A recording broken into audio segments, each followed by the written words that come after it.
Welcome to Strongest Style, a pro wrestling podcast. I am your host, the living legend, Logan Hurston, and I'm of course joined by my co-host, the gimmick killer, Cooper Prater.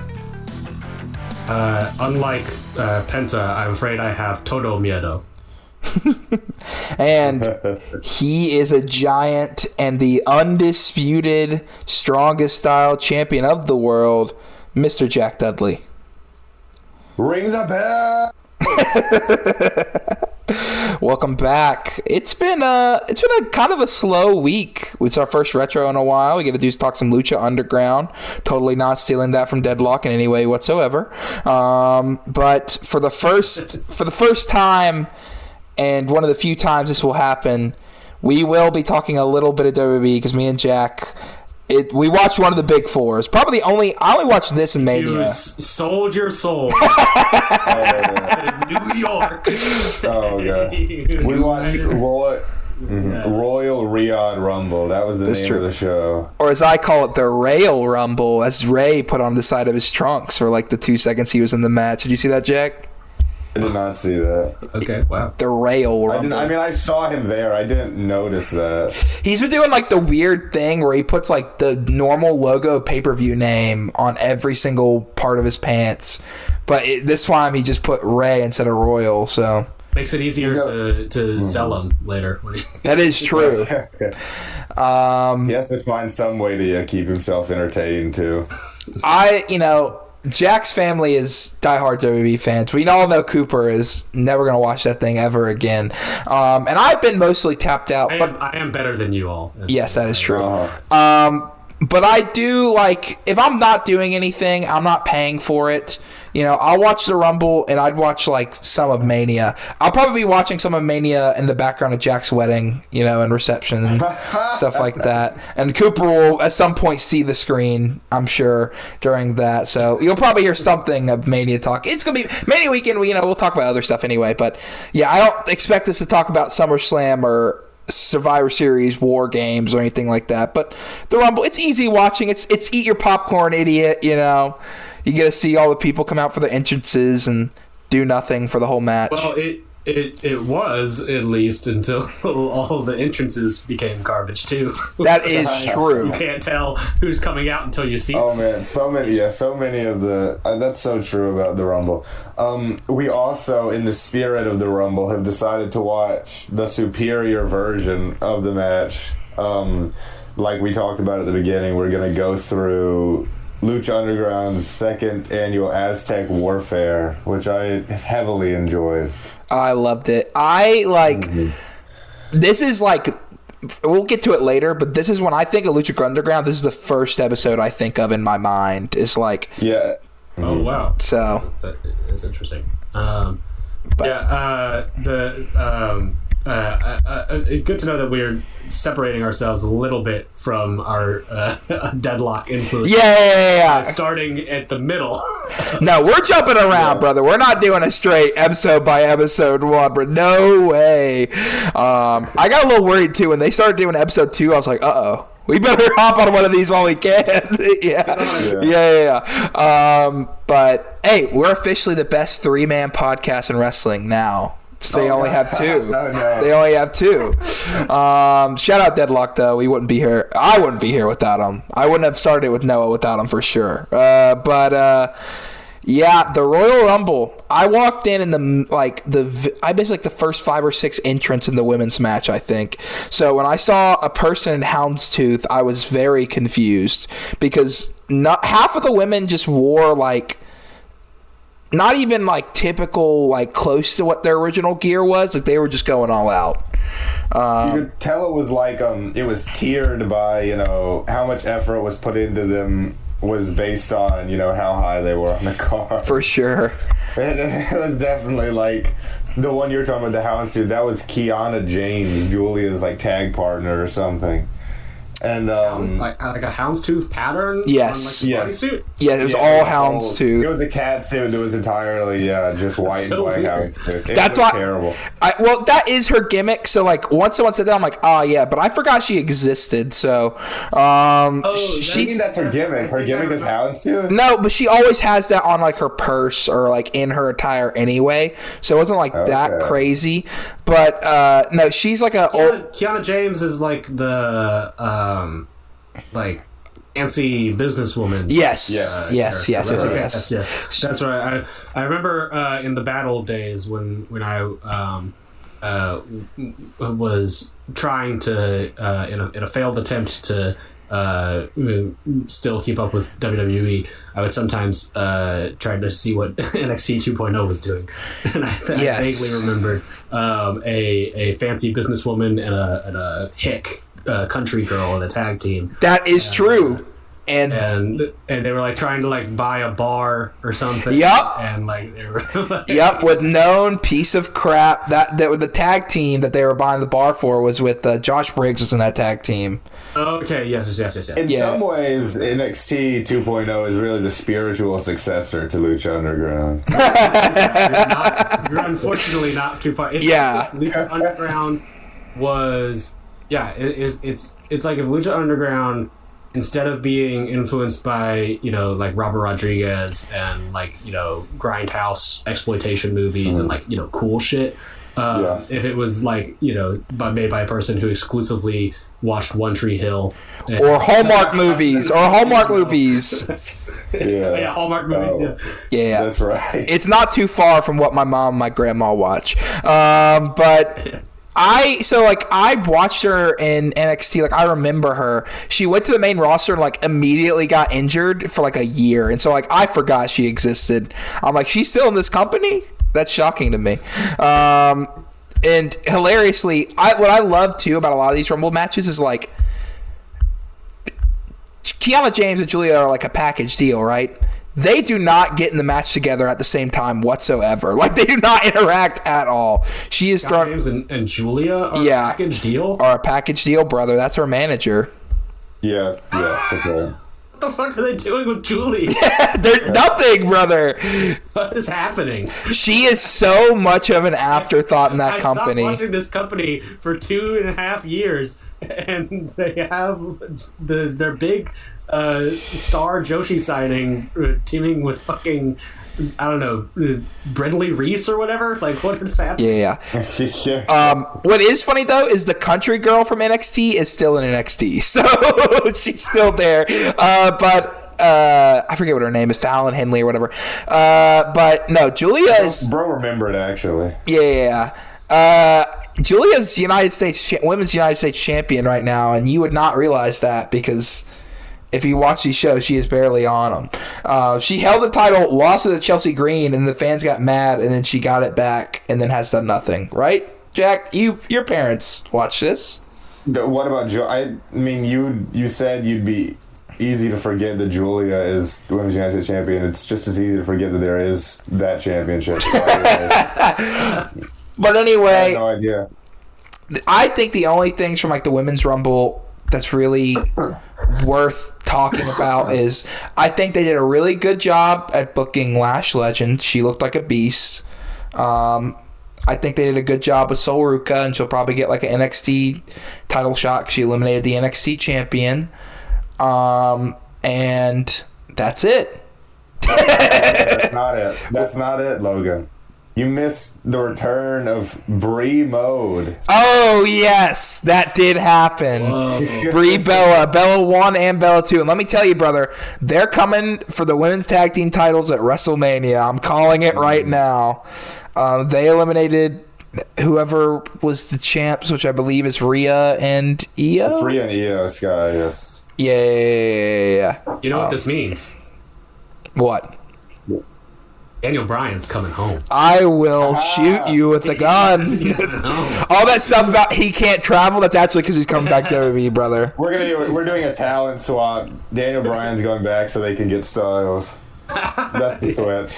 Actually, it's Bryan's going back so we can get Sinister back in New Japan. So, yeah. And then the final, it was, I don't remember who was the fourth in the final four. I remember the final three, which was Tiffany, Liv, and Sol Ruca. And Sol Ruca was the Iron Woman around the Iron Woman of the match, if I remember correctly.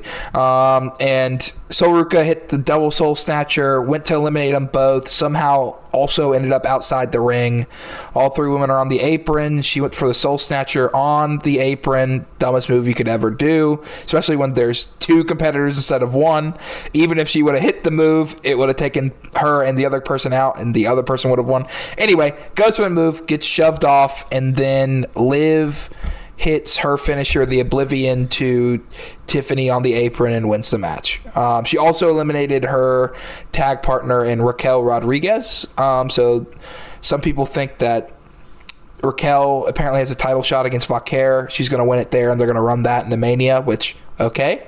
I don't watch the products, and maybe Raquel's over, but I know at a long time Raquel is not over. Apparently, she's called Big Sexy, and that has been coined by Kevin Nash. Kevin Nash has given her the louder to use that name now, so I do appreciate that. Yeah. As long as it has Nash's blessing. Yeah, it has Nash's blessing. She's the closest to the women's Kevin Nash, I would say. So, you know, in her way, she wrestles her matches. Yeah.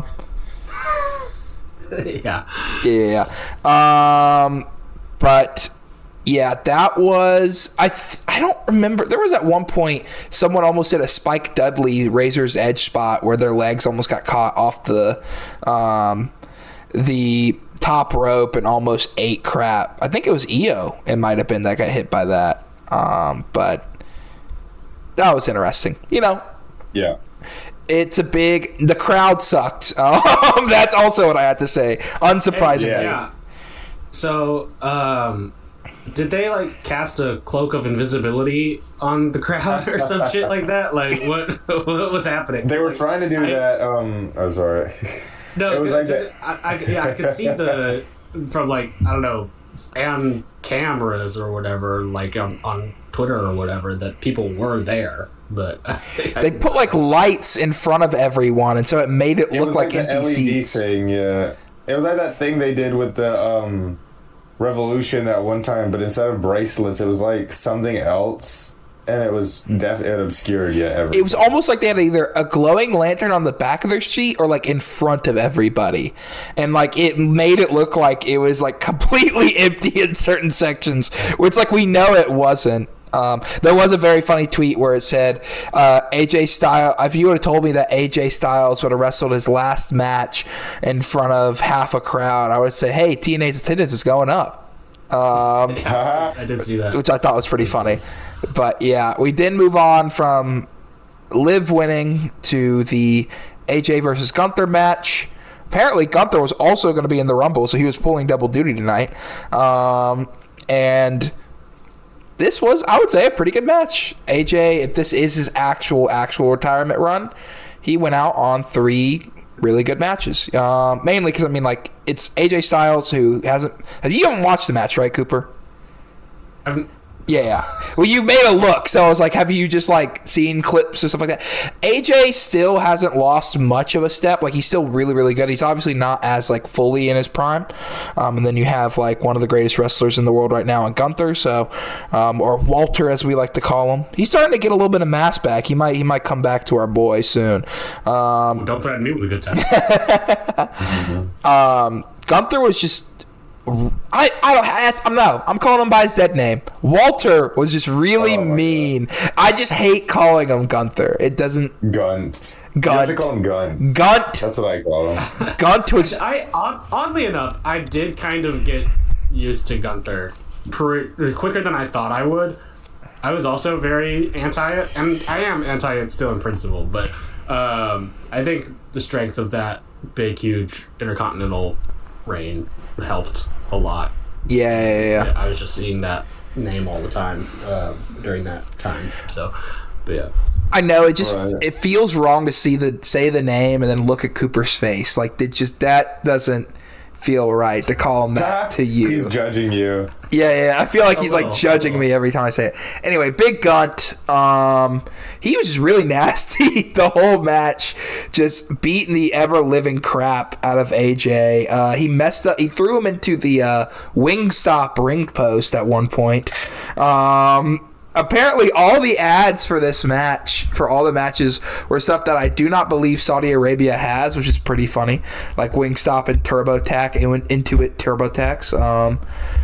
It was so overly, like, in the corner of, like... I think they probably have a Wingstop. Maybe. Do you think they have TurboTax? I mean... Hey man, I'm sure you can get anything in Saudi Arabia for the right price. Well, it was funny. Even my boss was like, they kept advertising like going to Saudi Arabia, and he's like, "Who is this like for watching these shows? Like, do you think like the American theater's like, oh yes, let's go to Saudi Arabia?" But yeah, that's literally been the whole purpose of all of these shows since they started. There is a Wingstop in Riyadh. I had to look it up. Yeah, Cooper. There's a Wingstop. There's a whole Wingstop KSA Instagram page too. Yeah. Wow, is there? Well, you remember the Bill Burr thing when they had that comedy festival over there? Mm-hmm. And he was like, "They got McDonald's." Yeah, idiot. It's Saudi Arabia. What are you talking about? I try not to watch stuff about Bill Burr and Saudi Arabia in one sentence, so I missed that. But anyway, he got thrown into the ring post. That was like the LED ones, and like actually like messed up his arm a little bit, got a deep gash, which added to a lot of like I think the interesting parts of this match because Gunther, more and more of his body was just covered in AJ's blood and like little spots throughout the match. It was very funny because AJ hasn't hit the Styles Clash on a guy who is 6'5" or above in a long time. So like Gunther's head was like dangling on the ground, right? He was trying to set it up. It's like, how is this gonna work? But yeah, I really like a lot of it was working. AJ was working the calf crusher, trying to use Gunther's weak spot and tapping out. That he's done that a couple times against him. It didn't work, but later on the night when Gunther came out for the Rumble, he was still nursing his leg, which I thought was a nice spot.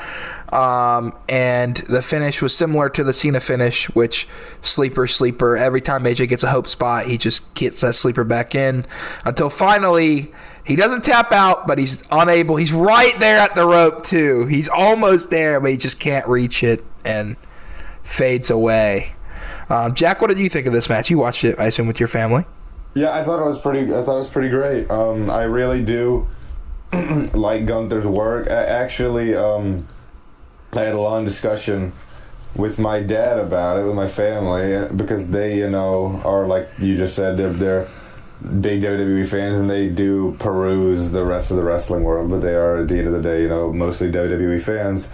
And my dad's actually more on the side. Y'all are gonna actually think this is funny. My dad's more on the side of thinking that this current character for Gunther, this career ender sort of streak that he's on, is he's not a fan, and he's not a fan because my youngest brother Newell was genuinely crushed by the John Cena match and upset about it. He's like. He's doing his job, brother. I know. How? He came out to watch it this time. He was like, he hadn't really watched much wrestling since then, but it was the Rumble, and he had just the sourest look on his face during this whole one. And it's really good. What are you saying, Logan? As good of a friends as all three of us are, I don't feel like any of us have ever met a single sibling. Any of us. How old is your youngest brother? Newell is not that young, and I'm overreacting by saying that it like broke his heart. He's just been he was just angry about it and has stopped watching so much. He's like, I think he's 11 or 12. Okay, that's a fair reaction. I wasn't sure if this was your brother who was like complaining about WrestleMania, who was like had to be at least 18. So I was, to be fair, no. My friend who is 21, about to turn 22 at some point this year, who is the biggest John Cena fan ever, like bought me a ticket to the Atlanta Raw because he thought John Cena was going to be there, all this stuff. He was already waning from WWE sucking, and then as soon as Cena retired, he stopped watching. So because he's like, I don't care about this I have more to say about this match. So what I told my dad, and what I really believe is this Gunther thing is one of the only, WWE is so stale right now, and this is one of the only interesting things going on. And it really is pretty unique, because Gunther, he truly is getting such real fucking heat that a lot of people can't get, because he really is sending these people off, for good, and people are getting upset like this. And it's another thing, like, they were talking about how Gunther can get stale so easily because his whole thing is being so dominant. And there's hardly anything you can do with that but make him the champion. And when he's not champion, you don't know what to do. But this is a smart way to give all of his, big matches real, serious stakes. I mean, it scares people, the thought of, one of their favorites going out. And I'm sure it'll keep on going. They've got a lot of, frankly, old-timers who are going to need to be put down, and I think that'll be what ends up happening. Brock, Randy. Brock, Randy, Jericho coming in. I think it might go on for a little bit longer. Yeah. And I even made the comparison that it's almost becoming this special attraction thing, like people always used to say about Taker. I know it's completely different in, they couldn't be more different character-wise, but people are really tuning in for this stuff every time one of these matches happens. Even people who don't pay attention to WWE, we saw. So I think it's working very well. I'm a big fan of it. And one last thing before we move on to the next match. It's creating this air of, unpredictability with Gunther, which we can talk about later in the Rumble. There's a lot of... Wrestling is so predictable nowadays, but this whole streak that he's on, ending these careers, has made it really feel like when Gunther's out there, the crowd gets kind of silent, and they're like, fuck, Gunther always has a chance of winning. And he ends up, we'll talk about in a second, he ends up making it to the final two of the Rumble after this match. And you could feel that in the crowd, it doesn't make much sense, for him to win. But you can never bet against this guy. There was real tension to it in a way there wouldn't be if it was Roman in the ring with hardly anyone else. I think it's been a huge success, and I commend Gunther for his work during this whole sort of run he's been on. I agree. I think it's funny. It's the reverse of this is what they want versus the reverse of what they used to do with Roman when they were over pushing him as a babyface, where the crowd was like, nobody wants him to win. He shouldn't win here, but at any moment in the Rumble he could just win again, and everyone didn't want that. Where they had him in the final two 3 years in a row when he didn't win. I think they have a lot of legs with this. And the thing about Gunther is sure, you have to put a title on him, but you don't necessarily have to put a world title on him. You can put he could just some point go back to the mid card for a little bit. I wouldn't be shocked if once they get done with the stupid El Grande Americano gimmick that they just bring Ludwig Kaiser back and they run the tag division for a year and actually have good tag team matches. My thing is any title or thing that you give Gunther actually becomes prominent again, which makes it interesting, where half these titles in this company just feel meaningless, and it's whoever the champion makes a title more than the title makes the champion half the time with these belts. Say what you want, but Drew with beating Cody, you thought whoever was going to beat Cody was going to be made, but I'm I feel like people just don't care about Drew right now, and he's the undisputed, whatever that is, unified champion. So I really enjoyed this match. I can't wait for him to old yellow Brock Lesnar. It's going to be a day I will revel in. I can't wait for him to kill Randy Orton, and I would like for him to kill Chris Jericho, but the more that man doesn't show up in WWE, the more I get nervous about AEW. So I was really bummed to not see his music hit during the Rumble. I was like, please come out, Chris, please, just so I know I'm safe.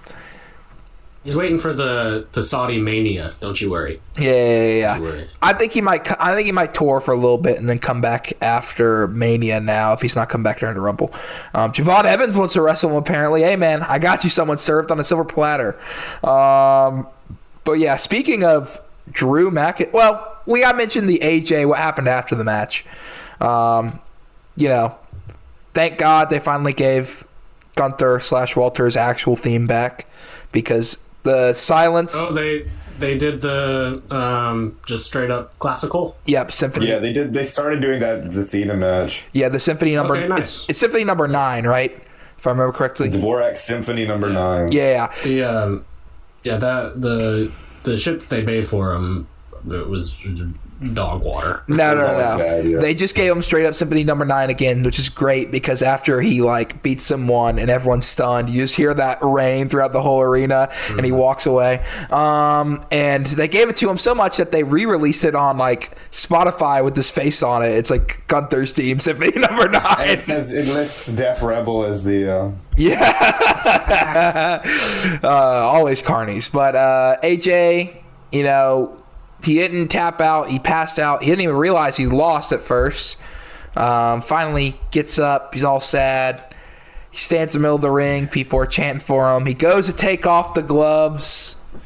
As I guess he doesn't take off the boots. If he took off the boots, I'd be like, wait, he might actually be retiring. I was like, that's when he was taking off the gloves. I'm like, even this might be a red herring. And then he puts them back on after the crowd's like, no. Does the phenomenal symbol. Walks out, comes back, climbs a turnbuckle, his music starts playing, and then he walks away.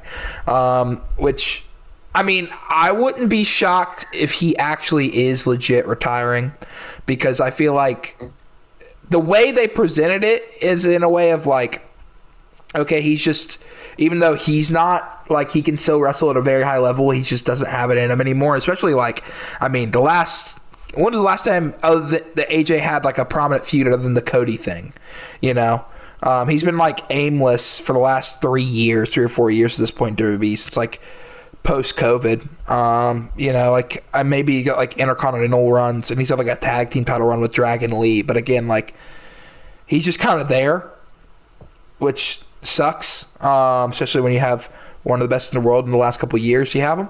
But so I wouldn't be shocked if he's just he's got good money, he's tired, he wants to retire, do some stuff backstage. But the whole not throwing the gloves down and doing the symbol and the way he walked out and didn't tap makes me feel like he's leaving, brother, and he's going to another company. You could see it either way, but I will say Triple H said that he promised him personally that he was not going to wrestle. There's a part of me that believes they're just saying that so they downplay him leaving and do it he betrayed the fans. Logan, Pete Rosenberg told me that AJ Styles keeps his word, and so if he did go to another company, man, what an asshole Alan Jones would be, wouldn't he? Yeah, and it's like with the Sasha Lear thing. He's let all the fans down. He would let the fans down. The WWE universe just means so much to him. It's hilarious too, because someone in Sasha's comments was I was waiting to hear your music play and it didn't, and I'm so heartbroken. Please come back and please do this. Who are these people? Yeah.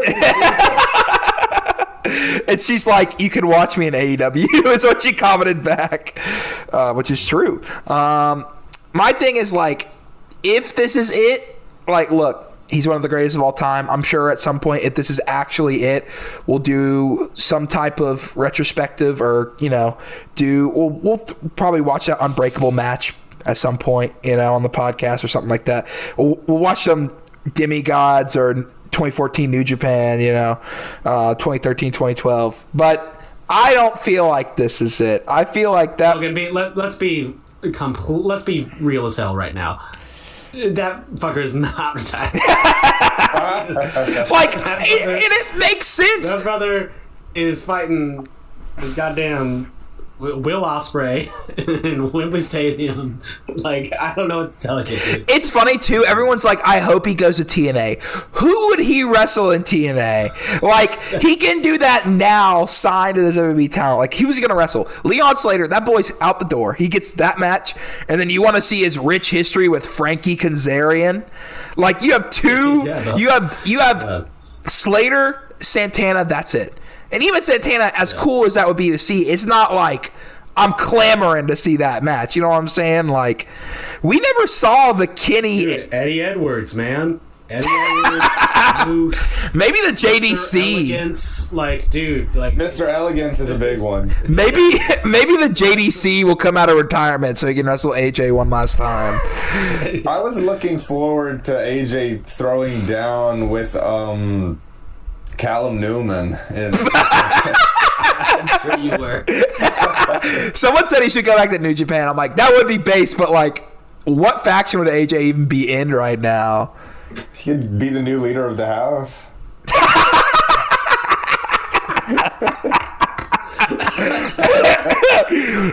See, you're wrong, Jack, because you're forgetting that AJ goes where his boys are, and where are his boys right now? The Ark, brother. He's going to Noah. We're getting the club versus Los Tranquilos de Japón, brother. Faction warfare. Logan, that's the realest thing you've ever said. But like, if I'm AJ too, it's like, if I'm actually retirement, you want a retirement one, you're watching the golden goose of WWE, AJ, John Cena, and you see how his retirement run went and how they treated him on that way out. Like, do you want to do that, or do you want to see how they treated Sting going out? You know what I'm saying? How they treated Sting, and you have like built-in. They treated Keiji Muto. Yeah. You see built-in how they treated Tanahashi, even if you want to go to New Japan, you know. But like, you have built-in story. We never got that payoff for the Kenny AJ stuff. You have it there. You have the Will Ospreay match, which everyone's been talking about for forever, you know. You have Swerve versus AJ, which would be just a crazy match. There's so many options, even like the lower card guys. It's just a completely new like Rolodex of people that we can have interesting dream matches with, and you just get to wrestle Samoa Joe one last time, like career rival Samoa Joe. You know, that's a good one for sure. I would sit down for that in a heartbeat. Can't wait for him to become the new champion of Skyflight with Christopher Daniels, brother. Just wait. I just killed all your momentum, didn't I? What do you want? No, like the you know, obviously I'm a little biased, but you know, when you look at the landscape of wrestling, AEW just has one of the best rosters in the world right now, up and down the card, and yeah, everybody's fresh. And you can get the nostalgia stuff in. I do seriously though. I would very much not mind a New Japan run from him, and I don't think him going to AEW discounts that at all. I mean, that's part of the joy of that relationship. And so he can, I don't know, go and challenge. He can challenge Jake Lee, LP, for the TV title. And nah, brother, he's challenging Big Suge for the Outsider title. Wrestling Red Zone in Hiroshima. I didn't even think of Okada's also in AEW, so he can run that back. Yeah.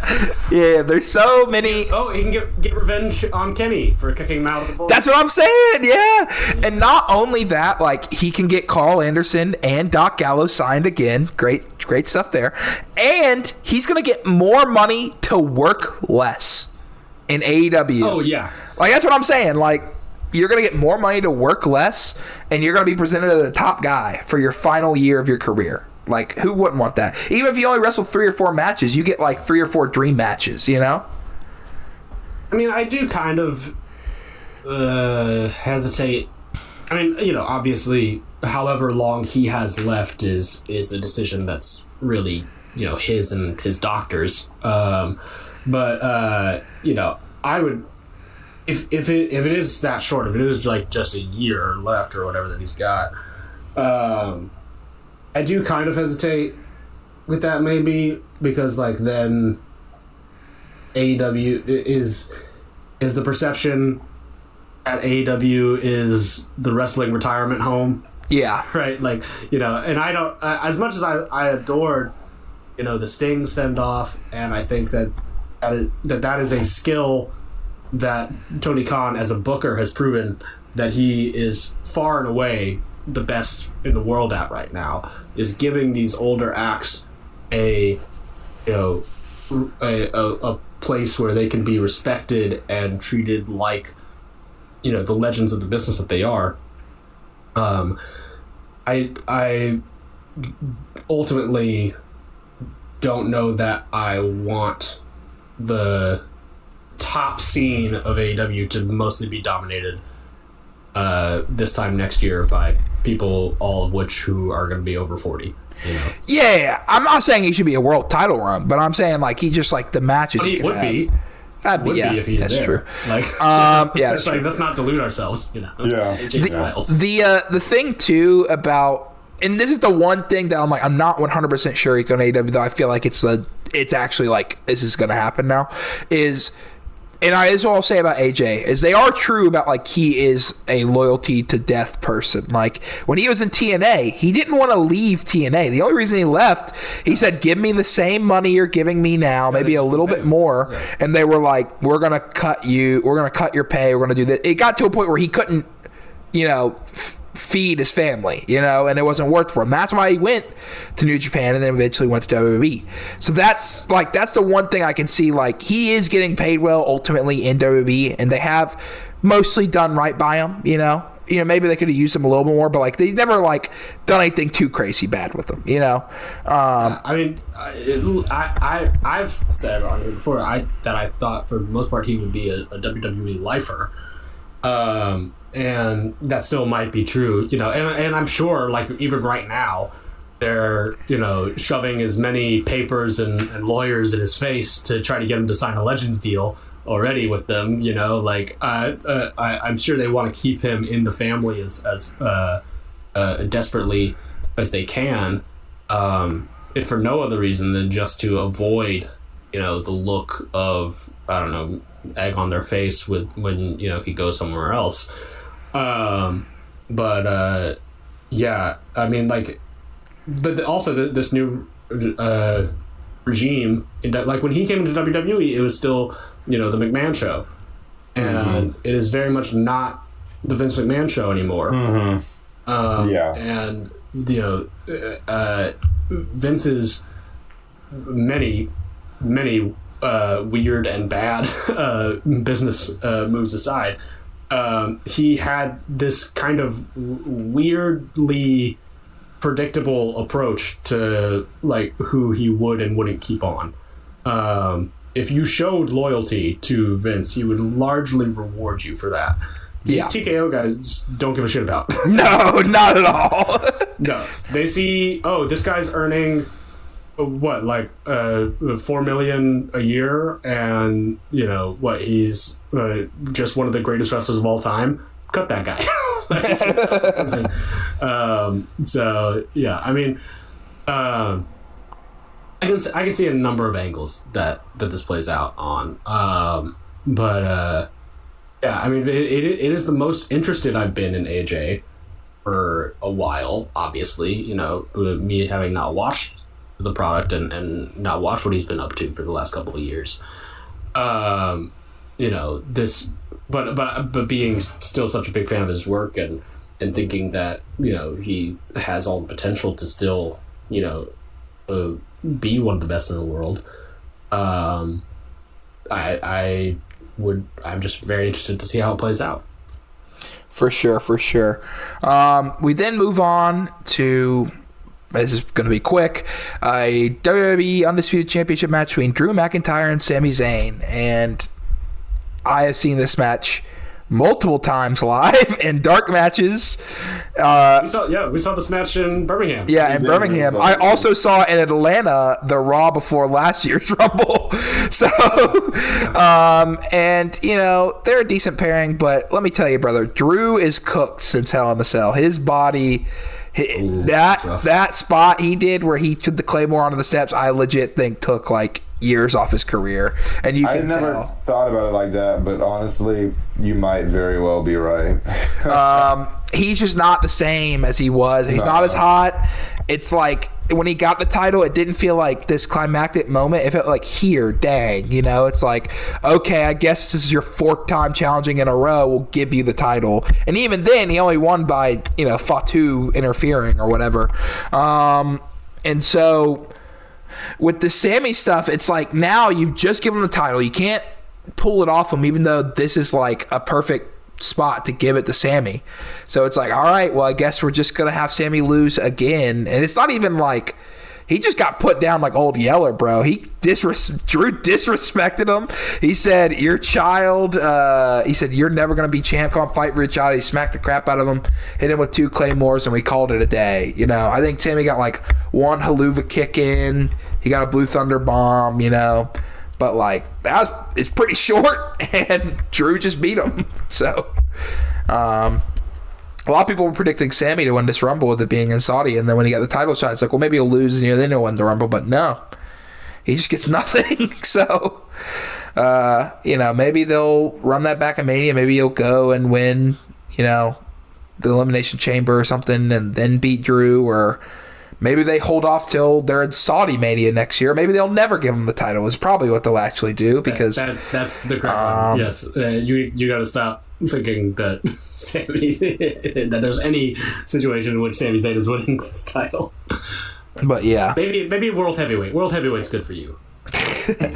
But I actually think Punk's getting his night 2 main event, and Roman's going to go. The World Heavyweight's about to become the big boy title. Yeah, because Roman's going with the OTC, brother. Oh, that's what he's going for? I think so. Probably. Okay. Either that or if he's Drew McIntyre. Before we get to the Rumble, Roman hates Drew, brother. There's no way he doesn't. Drew had a whole thing where he's like, I'm the bloodline hunter, and that went nowhere. Roman's like, you think I'm going to give that guy another match? I do not care about Drew McIntyre. Dude, what was better? Bloodline Hunter Drew, or Elite Hunter Kazarian, or Bullet Club Hunter Yoshitatsu? Bullet Club Hunter Yoshitatsu, because he was the first. He had Billy Gunn, dude. Yeah, dude. That's unstoppable. They were a force to be reckoned with. The Elite Hunter got beat by Doc Gallows, brother. So man tried to tell me he's the best in the world in TNA. Get out of here, bro. But yeah, what do you have to say about this match, Jack? The Rumble match? Not the Rumble. The Sammy Drew match. I've got to say that I was on my phone the entire time. This was your plus 10 skip of the night. This was absolutely. I was like checking the New Japan website. I was like, what's the card for tonight? I can't remember. Anyway, we get to the men's Rumble. The first 2 was Elba Femi looking like an absolute unit, built by Alabama. Then we have Braun Breaker comes out, is attacked by a masked man that may or may not be Seth Rollins. If it is a Seth Rollins, it's supposed to us believe it's Seth Rollins because he's still injured. Gets stomped, sells it really well, gets thrown in the ring. Oba immediately throws him out, and Braun Baker is immediately eliminated. And Paul Heyman's going crazy. And then a bunch of different people come out, like Rusev, who gets thrown out. Who else comes out? Oba ran through like the first 5 people pretty quickly. I don't remember everyone who came out during this first 5, but one of them was Cardona. That is true. But Cardona was like the 5th one, and he actually put up a little bit of a fight. I'll say this, Cardona, yeah, you forget how big that guy is. He wasn't like he didn't look tiny next to Oba. Larger guy, yeah. Yeah. And then Javon gets in the ring. He doesn't get eliminated for a long time. Somebody else is there. Then Trick gets in the ring. They have a little moment where they do like the NXT stand and deliver thing with all three of them being there. I don't even remember. I don't remember like the rest of how the match goes. Like I remember like spots, but like I can't tell you the exact. No, it was a pretty. Yeah, it was a good Rumble, but it wasn't an easy one to follow. Yeah. There's a lot going on. At one point, I'll just hit the highlights. They had Iguana was there. That is true. Fun. And so too was the La Parca the third. The new La Parca was Bro. there, and those were good surprises. Yeah. I saw somebody's Twitter reaction to the La Parca thing. It's like, that is not the real La Parca. The real La Parca weighs 300 pounds and assaults fans. Mm-hmm. I know. I saw when his music hit, I was like, who is this? And my boss turned, and I was like, that is not La Parca. I was supposed to see that man wrestle Andrade in a discoteca in Atlanta, Georgia. He is way, Sarah got a real kick out of when I explained what the La Parca situation is. And she saw La Parca with us. Yeah, she thought that was funny. What's crazy is they pre-taped a AAA show and it aired that night with La Parca on it, so he was in two places at one time. So, nice little mystery vortex there. Go ahead, Jack. I'm trying to remember what else happened that was memorable. Oba and Braun facing each other was memorable. Brock threw Oba out. My favorite part of the match was Jey Uso comes out and gives his entrance from the ring right after Brock just started out Oba. You're like, okay, Brock's about to go on a tear. And then LA Knight and Cody just eliminate Brock in the middle of Jay's entrance. He's like, all right, brother, I'm done with this match. I'm getting out of here. I don't care. I hit my spot. One thing that happened that I think happened before all that we obviously want to touch on, a new unfamiliar theme hit. On the screen it said Powerhouse Hobbs. And then it broke and it said in like graffiti style entrance, it said Royce Keys. I did like the logo. Royce Keys, I guess. I'm not calling that band that. The Royce. No, I will call him it just because it's a name that is very. I know. I don't give a. I don't give a shit about his kids or his family or whatever. Hobbs. No, I mean this is so ridiculous that even my dad was like, "Man, this is bullshit." This was the moment I did jump up. I was like, "Wait!" I didn't think he was going to be in the Rumble. I thought that man's going to NXT, brother. I was like, "They need him down there." Are you wild? What? No. Do I think Hobbs needs NXT? No. Do I think they would? Wanting. Go ahead. You got it, Jack. They've traditionally been wanting the AEW guy, well, except for Starks, I guess, but most and Mariah May.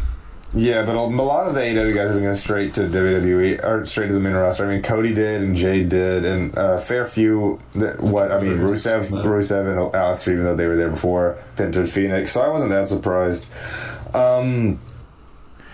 He was honestly. I don't know if I'm wrong because around the middle of this match, I again stopped paying attention so much, but I felt like he got very little to do. He did. He hit one big spine buster. He looked at Cody, and then he stared Cody down. He looked at Cody. God. Him and Oba threw a couple bombs, and then I'm pretty sure Roman just threw his tail out. So as soon as Roman got in, cleared house. I did like, so with Hobbs, I was like, oh my gosh, they're keeping the name. And I stood up, and then it through the thing and said Royce Keys, and then Mike Cole's like, this is the man formerly known as Power, and they had the thing, and I'm like, how can they do that? I guess Hobbs must own his name, and he chose to change it. AEW probably just didn't trademark it ever. Yeah, I just love Cooper being like, Tony, sue him into oblivion. It's not that surprising though. I mean, old NXT heads over here will remember Hideo Itami got introduced as Kenta way back when, and then they wiped the video screen to say his new name. Yep, and Prince Devitt did too. So. Yeah, Devitt with Finn Balor. Yeah, so. I pulled up in order of entry because we're doing this terribly, frankly. And I want to be we missed. Javon was in it. That was. I said Javon. Some fun stuff. You did say Javon. I apologize. We missed the double El Grande Americano. Yeah, that's what I was gonna hit. Yeah, they had Ludwig Kaiser, El Grande Americano, and then they had Chad Gable come out with like the craziest 5 o'clock shadow and roided hair ever. They eliminated each other, and the Chad came out as the original El Grande Americano. Yes. Who cares? This sucks. I will say this. I hated it when they started it, and I still hate it. I like Kaiser as it because he does it less of like bumbling American as just like a cultural zeitgeist. This is like the stupidest thing ever gimmick, and he has a certain je ne sais quoi about him. Gable coming back to it, I don't care. Because it's got the super meta of like a European playing an American playing a luchador, where it's like this is stupid enough where I'm like I can get behind this a little bit, you know, where it's like Gable, it's just like all right, man. All right. Yeah, I get that. And they do the less of the they've done since Kaiser, they've leaned less into the Trumpisms and more into just him being like I'm pretty sure he like plays face half the time in AAA. He is Technico in AAA, which I'm like, okay, I can get behind that. You know, that's a little funny. Mm-hmm. After Brock, I actually never mind Logan. I don't want to take over. Keep it going. Anyway, they eliminate each other. The NXT guys pretty much all get eliminated except for Javon. Brock gets eliminated. Jay comes out. Roman comes out. Cody gets eliminated by McIntyre, just coming out and claymoring him when he was doing the skin the cat. We get down to it. I believe it was Jay, Javon, Gunther, and Roman final four. In there too. I think Orton was actually in the final four. No, Orton was in there. Yeah. No, Jay got thrown out final five. Jay got thrown out, and it was Orton, Javon, and they throw Orton out, they throw Javon out, in whatever order, I don't remember exactly. Gunther came out, and he was selling the knee like a true gosh darn pro wrestler, and everyone's like, oh my gosh, he's gonna win, and I'm like, they should do that, because if he wins, then, you know, like, you've capitalized on the guy, and it's like he's like unbeatable, and you have a great story going into Mania, because Punk did beat him, so like you could have, and he can retire CP Monk finally. Anyway, but you know, big dog's got to eat, brother. I ain't coming here to lose. And I'm fine with Roman winning because it's been so far removed at this point, far enough from his title reign that I'm like, okay, whatever. And also, Punk will finally get his Night 2 main event now. Yeah, I mainly like Roman winning because he trashed the booking like the day of the thing, and him trashing Triple H, not showing up to TV at all for the whole Rumble build, winning the match, and then him being like, yeah, I don't know when he's going to come back to TV is like the funniest thing ever. Yeah, he was like, man, I have no idea when he's going to announce. Hashtag The Rock is in charge of your company, brother. Y'all, what should happen is Roman leaves after this win and then uses it to challenge MJF. Bro, he's gonna join the Don Callis family, brother. I could challenge for any title I wanted, and I won. Yeah, right. Apparently, his contract's up in like May. Some people were reporting. Supposedly. We'll see. I mean, I'm sure Roman ain't leaving, brother. He's just Roman is the smartest wrestler where he'll actually like tease going to AEW as like a bargaining chip. He ain't never gonna leave, but he's gonna milk that company for all it's worth. And you gotta respect that. But yeah, that brother, they probably had somebody else penciled in to win the Rumble, and Roman made the boss dog call to Nick Khan and was like, yeah, I'm winning that. You can tell Triple H that I'm winning the Rumble and I'm showing up the day of. I hope he doesn't even ever show up on TV and just doesn't announce who he's wrestling until like the night of Mania Night 2. Like he gets there, he's like, yeah, I'm going to wrestle Punk on neck tomorrow. No build whatsoever. It's funniest option. But yeah, whatever. That's the Royal Rumble. They shot like 20 minutes worth of fireworks as soon as the night was over in Saudi Arabia. And it was like 2 a.m. in Saudi Arabia. And they were shooting fireworks off of like 7 different buildings. And I swear it went on for like 10 minutes straight, bro. I could not believe my eyes. Did you see that, Jack? Sorry, what? How much fireworks they shot off after the Rumble ended? Oh, yeah. No, that is true. That's why they couldn't sign Jericho.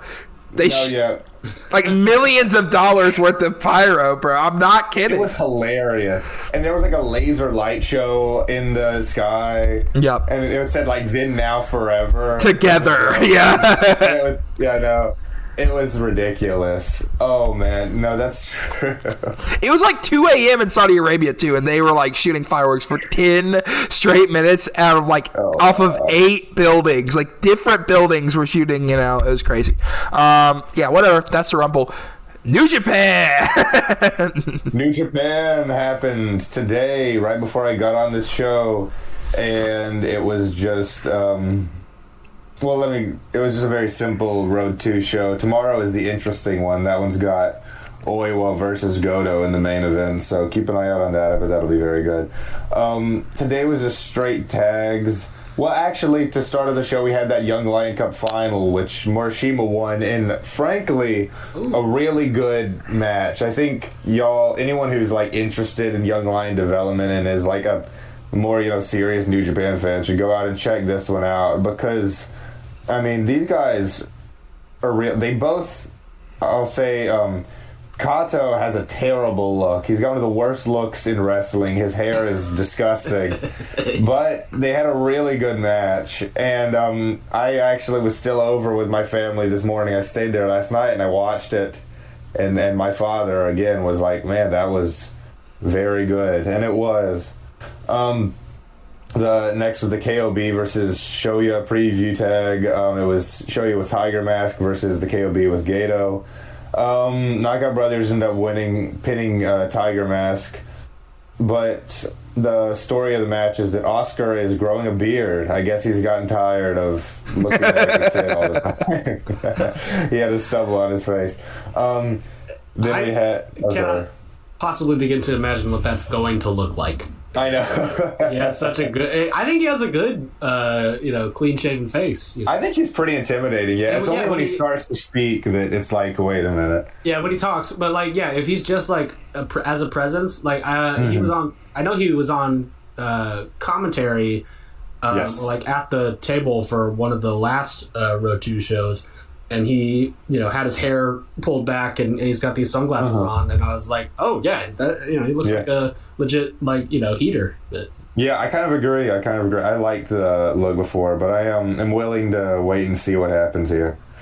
We had a Hantai versus TMDK 4-on-4 match. It was Bar Shimon and Taguchi versus Jag, Roy, Zach, and Fujita. And I was not really paying close attention throughout this whole match. The one thing I did notice, the one thing I paid attention for was one spot where they went full PWG and Fujita put his fingers up the funky weapon. And like the Liger style, yeah. It got a reaction out of my family. I felt a little embarrassed there for a second. Your new face of the junior division, everybody. Right. Then we had Drilla, Daiki Nagai, and Robbie X, who is back in Japan, against Hanare Okan and Zane J. The story of this match was getting Hanare over again with this whole new look, this Mauler thing. And they've got Maloney and Shingo versus Okan and Hanare at the pay-per-view. I guess not the pay-per-view. I always slip up, but I mean, it's practically the same. But Shingo's out right now because of this worked injury, probably because he's on honeymoon.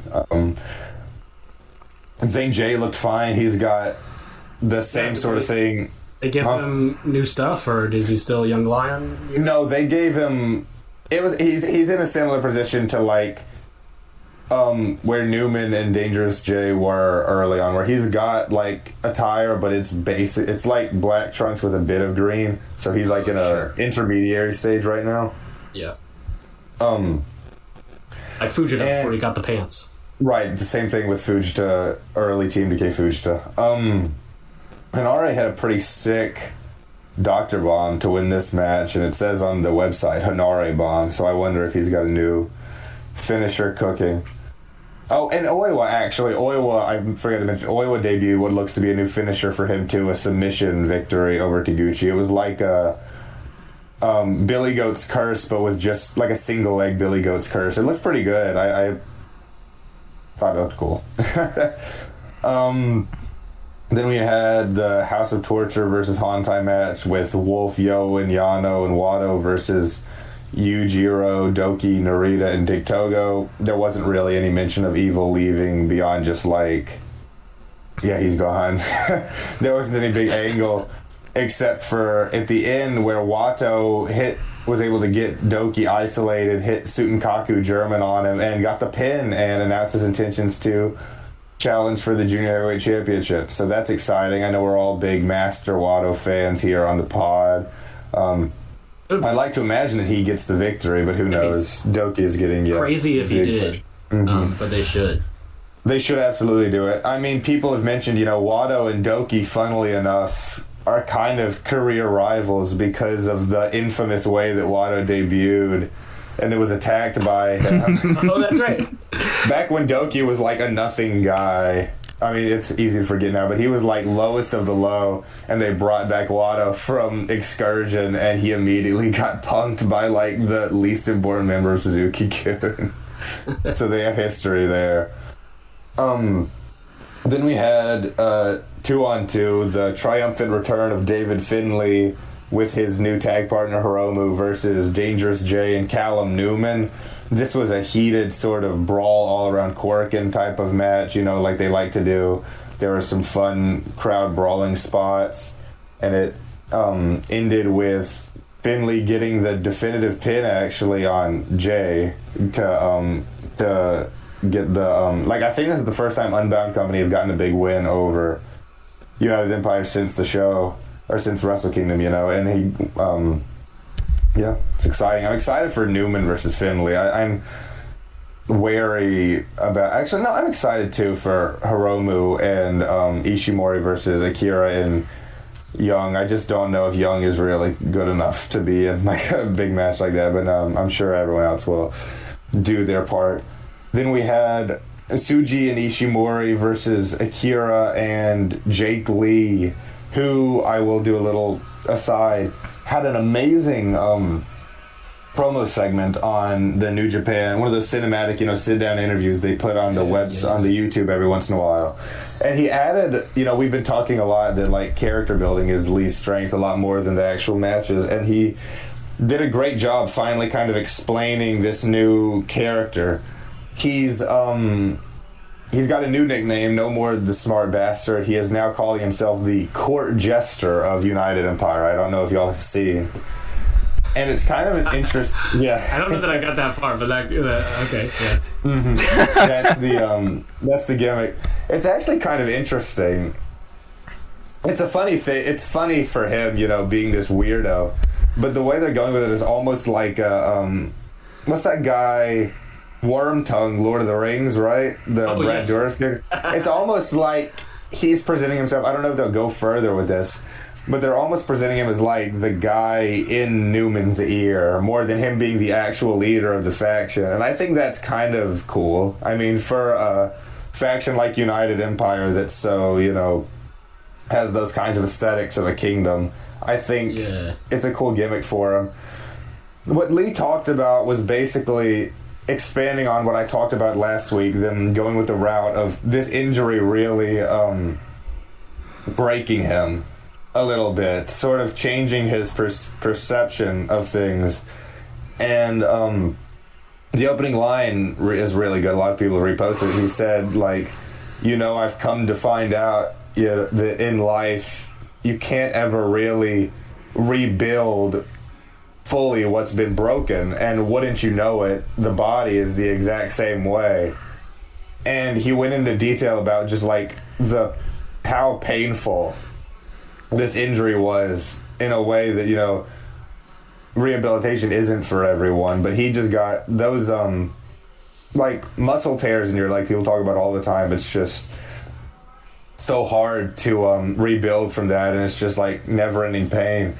And he talked about how it's just like lives in his mind all the time, the pain of this injury. He could hardly watch the show because he was so focused on just how hurt he was. And he says that it's kind of changed his whole perception of himself and his career and of life, because now, you know, he doesn't know what could happen to him at any moment. And that's why he went straight for the heavyweight championship, is because he said, you know, I now know that I could, you know, walk outside of Korakuen and get hit by a car, or he could wake up tomorrow and realize that he has some like fatal illness. And that's kind of the mindset that Jake is running with now, of like, I've got to make the most out of every second I have, because who knows what could happen next. And it's also changed his perception of himself. Like, it's caused all this doubt in his mind of if he can still make it in the ring, and that's why he wants to test himself immediately. The interviewer asks him about if he's thinking much about the Grand Slam possibility of having the Triple Crown and the GHC and the IWGP Championship under his belt, and he mentions, like, in some ways, yes, but in some ways he doesn't even associate with that version of himself anymore. He feels so different. And he mentions too, that's the reason he decided to join United Empire instead of returning back with the War Dogs. He's like, the War Dogs are too strong now, and he said it's like nothing personal, but the War Dogs just have too many top heavyweights, and he doesn't want to make it easy for him coming back from this injury. He's concerned about whether or not he can still, you know, make it, and so he chose United Empire as this kind of struggling unit where he knows that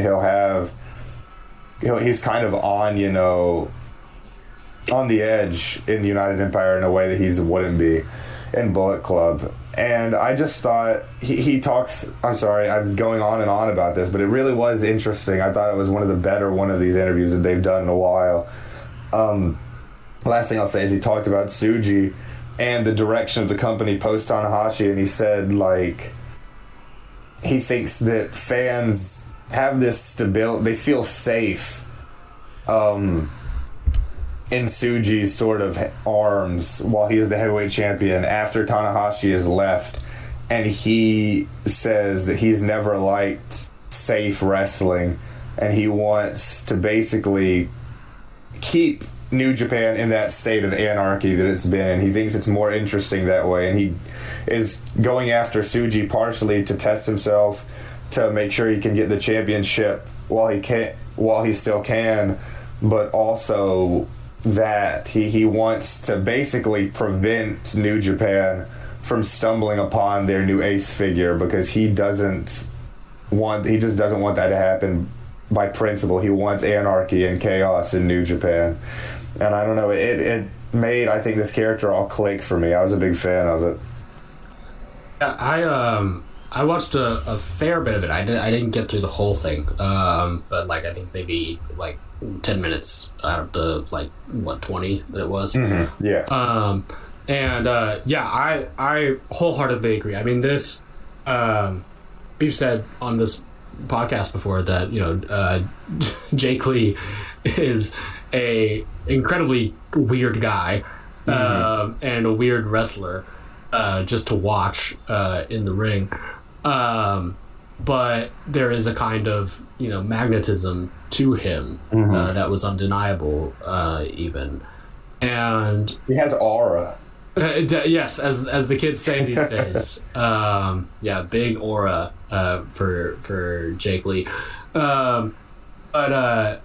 You know, and like you had mentioned, Jack, too, like in the Road 2 shows most recently too, like, you know, him playing up this very kind of, it's maybe a little, I don't know, stereotypical, but I mean, it is kind of the lens that I think a lot of people view it through, as of like this sort of like arch anime villain style kind of presentation that he's had, and like from his return at the Dome, like, you know, there was just these disparate kind of elements that I think, like, okay, the parts are interesting, but what's the sum?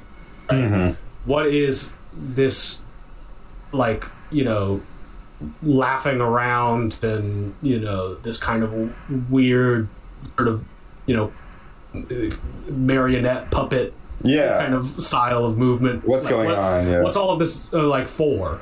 And yeah, this kind of thing really sets it into context. New Japan, when they actually sit down and do these style interviews, I just love this type of like the video too. The actual video itself, I think, is phenomenally well shot, well edited. To get you in this kind of mindset with him, you know, and his like when he's saying these things about his injury, it is like he is looking like through the camera right at you to tell you it.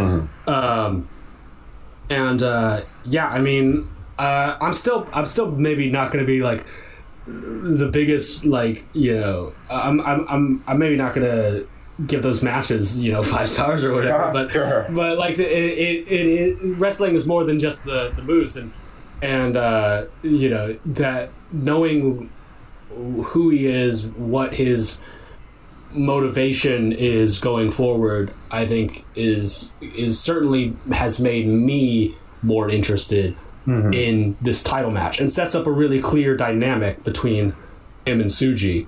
Tsuji, who's been, you know, incredibly clear and consistent on what his goals, what his motivations are, and finally getting some of that clarity out of Jake, I think was necessary in the build. So yeah, I agree. I'm very much looking forward to New Beginning, up and down the card too. I mean, you know, the Finley Newman match, I think, is going to be really interesting. Somebody like me who's been a little hesitant on Newman, even kind of, you know, like, to me, this is my, like, okay, kid, like, let's see what you got. That's kind of moment for him. I agree. You know, the heavyweight tags, all that kind of stuff. Like, I think it's going to shape up to be a really good show. Well, it's almost reframes, like, people have been making the comparison to all the weird Ozawa dances and the stuff he does. This almost reframes it as like the opposite of that the promo does, because it makes it it changes it from he's not doing it out of confidence. It's more like Jake is, his confidence is shot from this injury, and he's almost like making fun of himself, you know. It's an interesting way of going about it. I think it's an interesting heel character. I really kind of detest that kind of Ozawa shit that it is. But I understand, like, it's very popular, and I saw those comparisons too. And I mean, even at the time, I was like, this is different. This is different in some way. But yeah. That'll, if anything, that'll probably be the thing from the show that gets us in trouble, is saying that people not like that Jake Lee is a better Ozawa. I would like to state on record I did not say that, so don't come for me. Oh man, that's I will say that 1,000 times. I don't know, people, did you see that New Year main event? He's cooked. Yeah, dude, it was rough. I'm abstaining from this argument. Anyway, you watched Noah more than any of us. Yeah, that's a lie, bro. I have not. I've only watched the Mr. Smack Daddy and Kenta match recently. I haven't watched a single one of the Good Brothers matches. You think I'm watching Noah? Hey, no way. No, bro. I look, when they wrestle LTJ, I'm gonna watch that. You know what I'm saying? Like, I gotta wait for the big matches. You know, Big Lights Anderson. You know, put him in Kurikan. You know, that's when we're talking. That Naito versus Gallows showdown is going to be one of the most no-knees moments in wrestling history. Awesome. That's going to be a moment to remember. Anyways, Akira pinned Ishimori to win this match. Actually, the Tsuji versus Lee feud didn't factor into it very much, which is why I kind of took it upon myself to go about this promo. Lee did a bit where he went and sat next to some fan in the crowd for a portion of it, and then I saw on Twitter later that it was like what is it? What would you call the what are the super fans called in Japan? Sponsors. No, I'm talking. Is that what it is? Yeah. I mean, yeah, like the fans that like will like take the wrestlers out to like dinner and stuff like that, and like drink with them. Like, yeah, those are sponsors. It was like a crazy like Jake Lee fan girl, is what I'm saying. Oh, like just a regular stan. Fan, probably. Yeah, stan, but. Oh, well, like the Japanese term for that kind of thing is like, I guess, like otaku stuff, you know. Like, yes, that's what I was gonna say. A Jake Lee otaku was sitting there, and then I saw her posting about it on Twitter, freaking out. And I thought that was funny. I was like, that's like me for real. Anyways, that's about all that happened in New Japan this week. Besides that, they announced, you know, the evil thing we talked about last week officially. Oh no, that happened right before we started the show, so that wasn't even this week. Then, besides that, the only other thing that happened is that New Beginning in Jersey is going to be a $20 pay-per-view, and that pissed me off. So, but y'all can all watch it on. It pisses him off, and I'm like, he's gonna pay for it anyway. Like, brother, you paid for like all the strong shows. Are almost always like $20 pay-per-views. At least they're like the strong shows, which you know are not going to be that great, versus like the actual shows you want to watch will all be $20. Like, imagine that, you know. Yeah. Also, Chase Owens re-signed. So he threatened. Oh, God. Well, now moving on to AEW Dynamite tonight. We started off with Kenneth Omega. Oh, wait.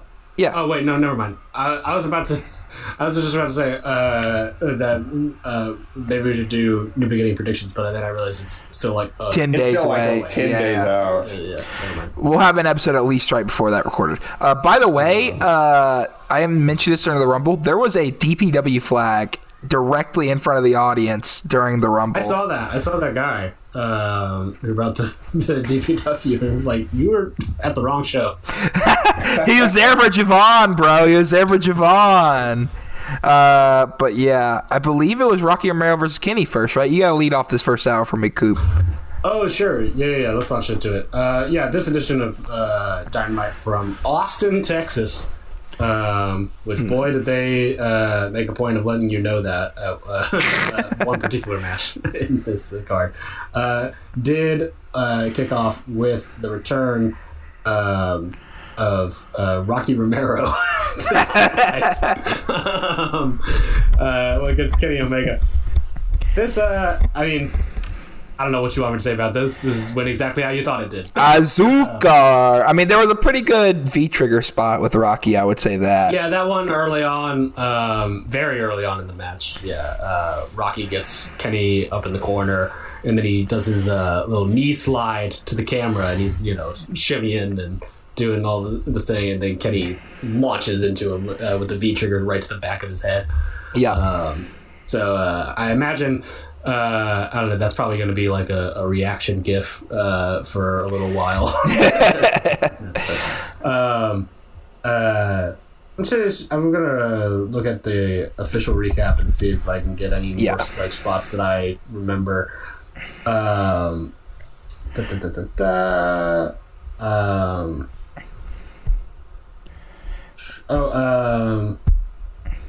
Yeah, Omega hits the Snapdragon, V-trigger, one ringed angel, 1, 2, 3. I mean, it was nothing. It was a squash. He stole Alex from Street Fighter's moveset. That is true. Yeah. Maybe I shouldn't be talking about this on air anyway. I may or may not have heard from a source that have seen the Street Fighter movie that Roman Reigns acts better than Noah Centineo in this movie. You will do that from that information what you will, but the Street Fighter thing reminded me about Big. I said, tell me how Big Roman, Big Cody, and I'm like, they're not going to remember Goto. So I'm like, I'm not going to tell me how Big Roman acts. Big baby.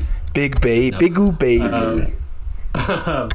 But, I mean, the Street Fighter shit is pretty cool if you're a dork. But, I'm really glad that Kenny got to live his dream and step away from wrestling for a little bit. But yeah. Afterwards, Shivani comes out in some horrific neon yellow sneakers with his neon yellow tie on. By the way, he looked like a highlighter. I don't know. It was wild. I don't know who dressed him, but he comes out to the ring to talk to Kenny, and he sets up this thing with the contenders matches for Grand Slam Australia coming up, which I don't think I was aware that they were doing an Australia show so soon, but so he says that the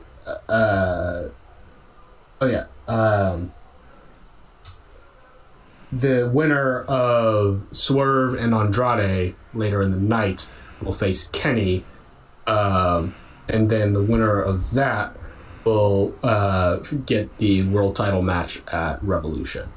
I'm pretty sure is how it's laid out. He mentioned Adam Page too, but I don't think Adam Page is involved in any of this. No, I think it's convoluted. I think they messed it up. I think it's winner that faced Kenny, then they face this week on Dynamite, and then at Grand Slam I think they're facing Hangman, and that will get the world title shot, because they've been teasing this whole Hangman Kenny thing, and I heard something about it on Collision that they mentioned about a world title shot at we'll know for sure on Dynamite next week, but either Kenny or Andrade's getting a title shot this week, or they're facing Hangman for Grand Slam Australia, and that will be our decided factor for Revolution. But okay, well, I'll take your word for that. You did a better job of explaining it than Shivani. But yeah, and then Swerve comes out, Hangman comes out first. Says that he would rather fight with Omega, but if they have to fight, then that's cool too. He lost his belt because of a hook and a kick to the balls from MJF, and that he's coming back for it.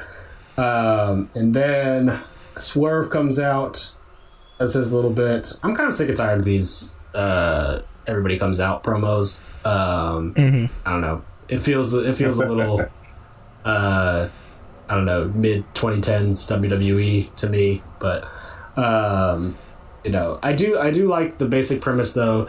We may have mentioned it last time, maybe not, that we're at the everybody's gunning for MJF point in the title reign, very early on instead of a year into it. So I do appreciate that we are mounting this pressure on Max, who I don't imagine is going to have a terribly long title reign this time around. So then we have a Babes of Wrath promo with the where they call out the Sisters of Sin for the Collision match. That, I mean, went how it went. They said like that. They've got Statlanders back in her match against Tekla. So, and the next actual match of the night over here was an eliminator match for the Continental Championship. The champion Jon Moxley going up against Ace Austin of the Bang Bang Gang. And wouldn't you know it, his last name is the same name of the town that they are in. So he's got some, I don't know, extra crowd support, maybe, I guess. Not really. I didn't really care much about this at all. I like Moxley. Ace Austin is kind of a weird case. he came into AEW and immediately pretty much fell right into the spot that I thought he would, which is tag guy on Collision. And like I've seen some of his stuff in TNA, and he seems talented, like athletically, I guess. I think he maybe needed some more time to cook before bringing him into the number 2 promotions televised show. I don't know, maybe some Ace Austin fans are gonna get at me for that one, but like there's just little stuff, man. Like he does this weird little like head scissor like face plant thing onto Mox that just looks bad. Like just cut it from your repertoire entirely. Moxley, this is mostly Mox just trying to cut off the momentum that Ace is getting. How does he win?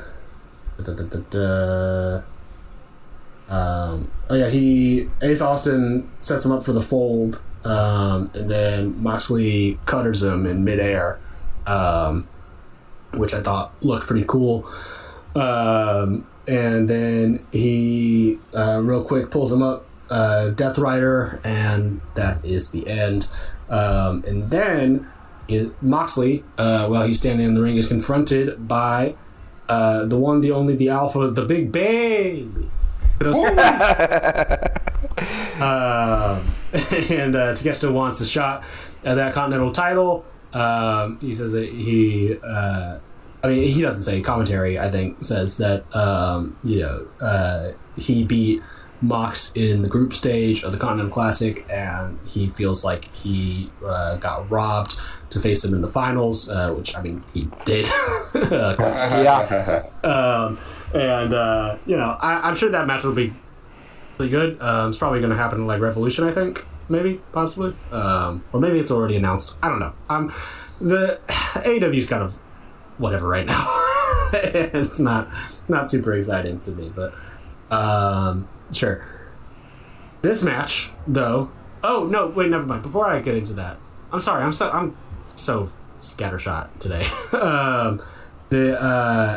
While they're still in the ring, Takeshita and Mox, Mox gets attacked from behind by the men who will challenge for the tag team titles later in the night, Doyle and Davis. And so this sets up more of the animosity between Death Riders and the Don Callis family, that unfortunately might not pay off in exactly the way that you want it to later on. But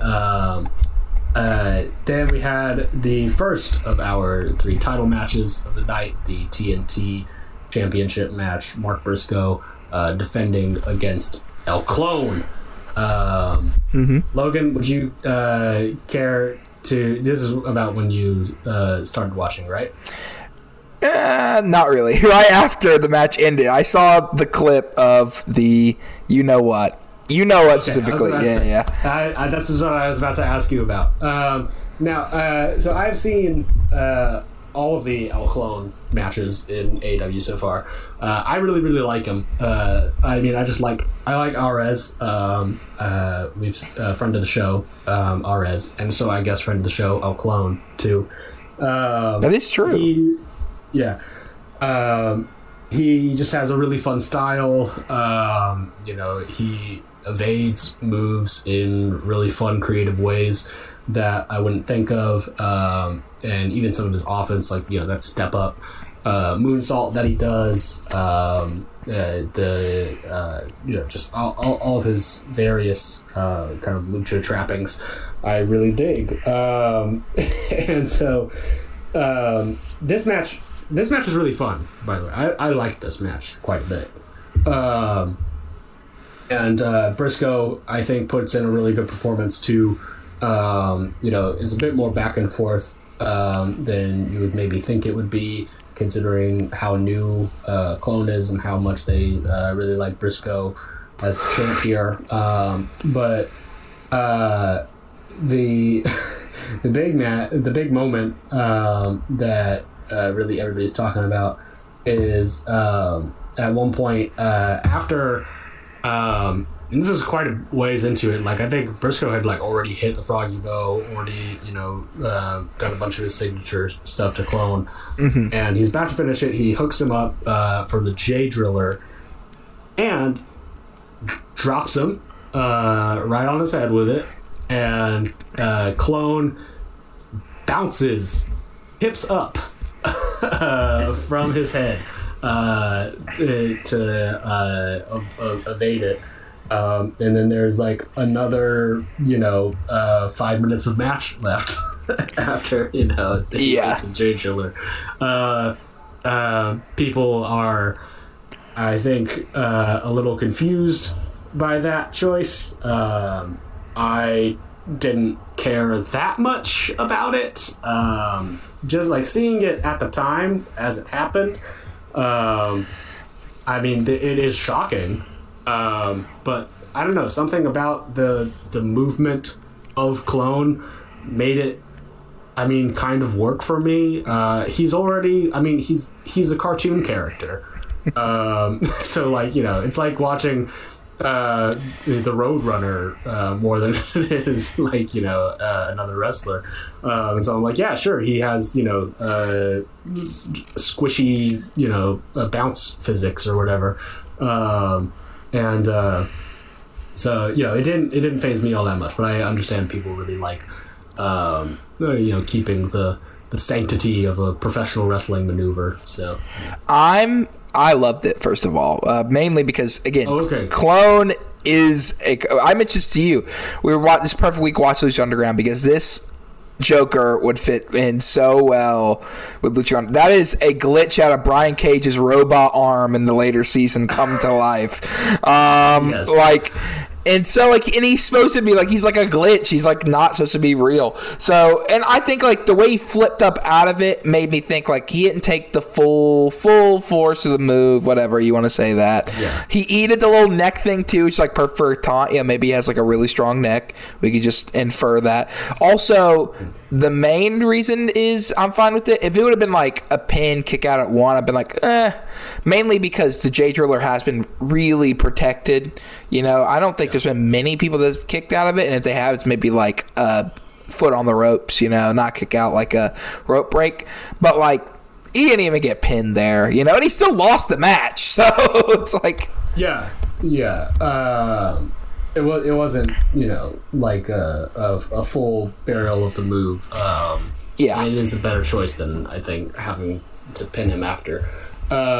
Briscoe, he has to roll him up to win, and so all this does, I think, is just establish that you can't beat El Clone by normal methods. Yeah, you gotta get creative with him. I think.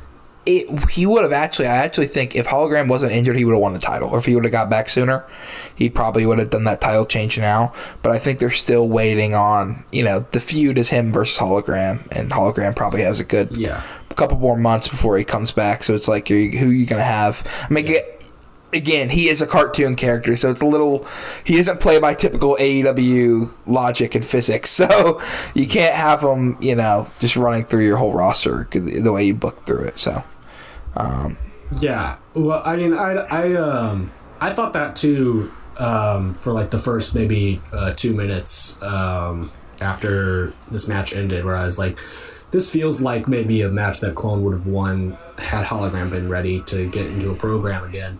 But then with what happened afterwards, it became very clear. Oh no! There was no universe in which Clone won this title right now, because Briscoe gets on the mic and says that he will be having an open challenge for his TNT title on Collision. Against anybody on the roster that is not the Don Callis family. Because, obviously they've been setting up this thing with Kyle Fletcher again because, I don't know, they were like, yeah, let's run back to this well. They just can't help themselves.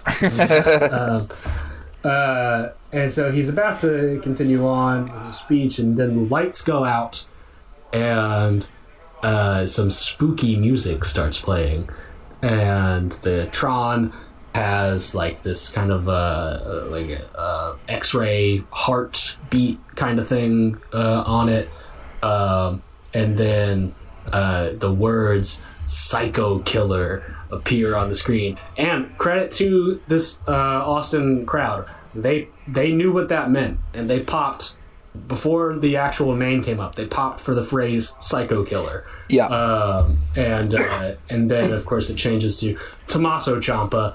And he's standing there in the middle of the Tron, also kind of silhouetted. He walks a little further out. You can actually get a look at him, and he's this man of the woods beard with his weird pop collar jacket that has his name on it. Yeah, this guy's name there. I don't like that jacket. I don't like that. Apparently, whoever designs these former NXT wrestlers' jacket, him and Cole, like the weird pop collars. The thing is, it's not that far from what he was wearing in Black and Gold NXT, but it was just the old one just looks like a leather jacket, and it was faded where you couldn't see Ciampa, or it was more subtle. Where this one is just like very in your face, like red and yellow. Yeah. Mm-hmm. Yep, with like studs, and the Ciampa's all like silver. He looks cartoonish. Yeah, no, he looks like he came from the WWE. I mean, we can say this when we get to the collision, but I just did not know that Ciampa had all these fans. Dude. Well, he kind of doesn't. No, but like his stuff has been his clips have been kind of blowing up on socials. People have been really reposting. Yeah, he got sure. He got more views on the tweet about him winning the TNT title than like Paige did for when he won the world title on like a certain account on like WrestleOps or whatever. In for the Ciampa thing. Well, I think that's a mix of two things. One, I do think Black and Gold, and obviously for Tony apparently too, was a big thing for him, even if he may not want to say that because it was right before AEW. And like, I mean, that especially for like a lot of modern, people our age, a little older, maybe a little younger, Black and Gold was it. That was like the Klingon thing, this and Lucha for like the 2010s and a little bit of Ring of Honor. But like, if you were like only new WWE, and you needed something that's like not necessarily jumping away, like that was it. And so there's a lot of love for him there. And those fans have not been fed in like 5 years. So this is the first time they've actually had something of substance with this, So I just wish that I knew Noah Phillips's reaction to this. The thing is, I bet he likes Ciampa. He just hates Gargano. Is what I think. Does he really? I'm pretty sure. Has to be. Oh, that's funny.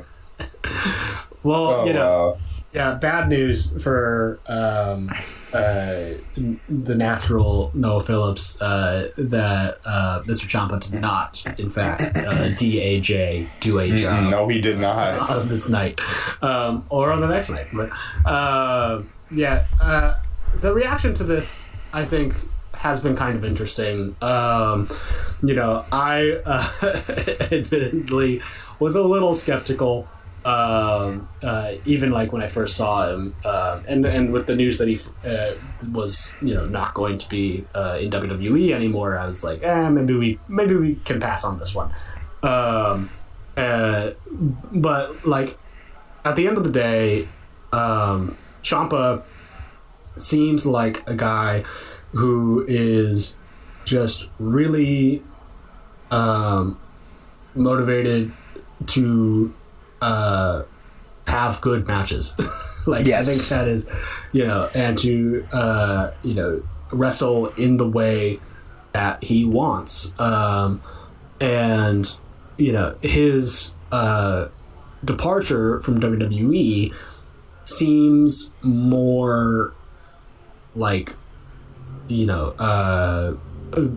the Ricochet kind of vein of things, as opposed to like an Aleister Black or Rusev, that kind of thing, where like the guys who leave there of their own volition are usually better pickups than guys who get cut or fired, and are just need a stopgap in between what they think will be their next big break over at WWE.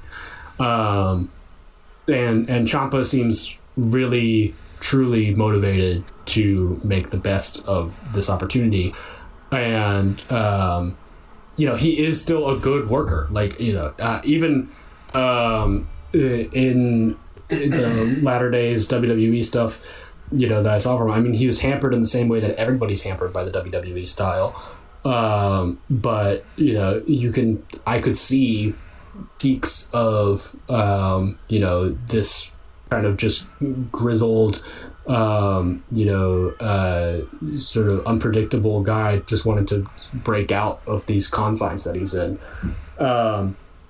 So I am excited to see what he ends up doing long term in AEW, and I think depending on what they have set up for him, he could be a really good value pick over time.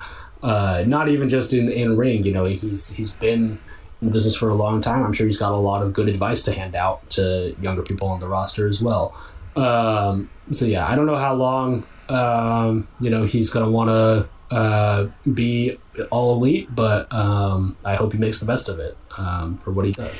So. Yeah, he came out with an interview right after he signed before the title match on Collision, where he basically said like AEW is like ECW back in the day, where like this is the place like a wrestler wants to be, like Ring of Honor was like this, and that's why I chose to come here, because I was worried too when I saw him. I'm like, I like Ciampa, I always have. Look, the whole Gargano feud for me, the DIY stuff, that's like, it's nostalgia bait for me. Like I'll always be like, it's like jiggling the keys in front of my eyes. I'm like, wait, I'm here for this. I'm here. I've always been like, they should use him more. Like, this is the guy, I saw him look at the TNT title on Briscoe's shoulder. That's when it clicked for me, because I was like, oh, that's the him treating the NXT championship like Gollum with the ring. Yep. That's the Tommaso Ciampa that I know. And he basically said that he wants to be here, and he doesn't care about like a lot of it too. I think especially ex-WWE guys that come in and they're like, I want to be champion, I want to be this, I want to be presented as the best, I don't want to lose, I don't want to lose to anybody, especially not any of your guys. Where like, even though he won the title, he feels like someone who's willing to lose. Like, he's like, I want to be a good soldier is what he said. And I'm like, okay, I can buy into him, because I don't think he's going to hold TNT title for long. I think he's going to drop it back to Fletcher probably. But like, I'm glad they did this move. One, because the match was a banger, but two, because it saves us from another Briscoe and Fletcher match. I was really worried about that. Yeah, and it makes something like, I think he could be great in Ring of Honor. I think he's going to be solid in the mid card. I think he's going to get to lock up with a lot of people we haven't seen him lock up with, or haven't seen in so long. It's going to be a very fun run. I don't think he's ever going to be like a top star. I don't see him, maybe a one-off Dynamite appearance where he'll wrestle for the title or something like that. But like Eliminator, sure. But like. I'm just excited to see him utilized again, in a way where he feels. I don't need him in the main events. No. But, yeah. Yeah, definitely, I think, going to be interesting. I was worried maybe that he would be as brainwashed as his tag partner, which that is somebody who truly can stay on that side. I do not want to see Johnny wrestling in my fucking elite federation over here. With the H holding their child. Shoes. Yeah, let me tell you, that guy, and I would love to see Johnny jump ship. You know me, I'm a little, again, it's like seeing the ring, but he ain't ever leaving. He ain't never leaving. They gotta fire him for him to leave. He can go over there if he's willing to do DAJ for whoever. I don't know. Yeah. For Yuta or something. Yuta's the for the proto star. But yeah, not even that. Yuta's gonna be bald. Did you? I did see that. Yuta is gonna be bald. We then go on to an MJF Brody segment, right? Well, we had a little Fletcher backstage. Yeah. With Okada. Who comes out and apologizes for how things went down at World's End, which I would like to remind everybody was last year when this happened. So a little late, Okada, but he says that it was the screwdriver was meant for Fletcher, and so it's no hard feelings. So water under the bridge. And Fletcher's like, I don't really like it, but it takes a big man to admit when you're wrong, and so he forgives him. And then poor old big baby, like a sad little puppy, comes out from behind the corner, and he's like, "You forgive Okada?" And he just walks away. So Takeshita looks like an absolute eek in this segment. This was, I don't know what the purpose of this was for Takeshita. I mean, I know the purpose is separating him from the Don Callis family more, but could you make him look a little less pathetic, please and thank you? You're supposed to be my friend, and you like a guy who's not my friend. I just don't care about that at all, really. And yes, then we get the MJF Brody segment, which I was also kind of not into. Also, I was not. I don't know. Am I being too negative? You're fine. A lot of people weren't into it, man. You have your opinions. Your opinions are your opinions, man. Sure. Yeah, I mean, MJF Brody stuff here. Look, I'm probably going to be really into that match, but this build has not inspired much confidence in me. Brody, God bless him, phenomenal talent, phenomenal in-ring presence, and seems like a really nice guy. I don't think he's meant to talk ever, maybe. Even the Brodito stuff. He just seems kind of shy. That's, I think, maybe what it is. He knows his strength is in ring, I feel, and putting him in this kind of situation, particularly putting him against Max, who is very confident at talking, and for a pretty long time too, 5-10 minute segment. That is a big step for him that he has not really had to take before. And yeah, he just seems a little shaky, a little unsure of what he's saying. And that, I think, is maybe my issue with Brody's performance here. Max, for his part, also is not really giving it his all. I mean, I like how he cowers from Brody when he steps in the ring and stuff. That's pretty funny. But his actual lines, he says that Brody has been a follower his entire career, whether it was Mal Black over there, or Buddy Matthews or Bandito, that Brody's always attached himself to these other people, and so he might as well just give up this whole thing and attach himself to Max, and I guess be his new Wardlow or something.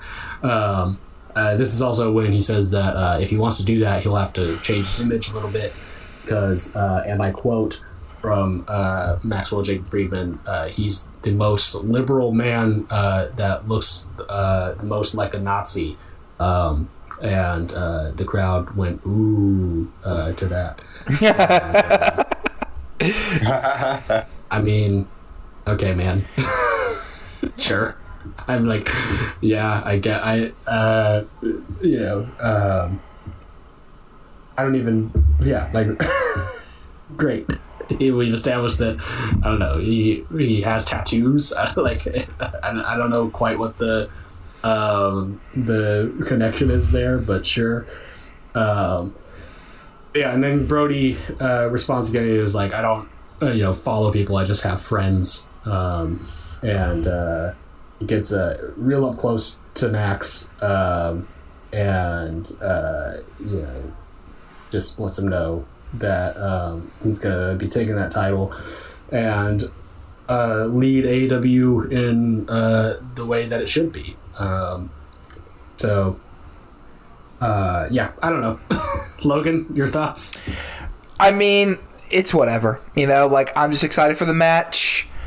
I just have time to just turn my brain off with these MJF segments. Like, I think everything else they're doing around the build is good, like, specifically, like, building the challengers up.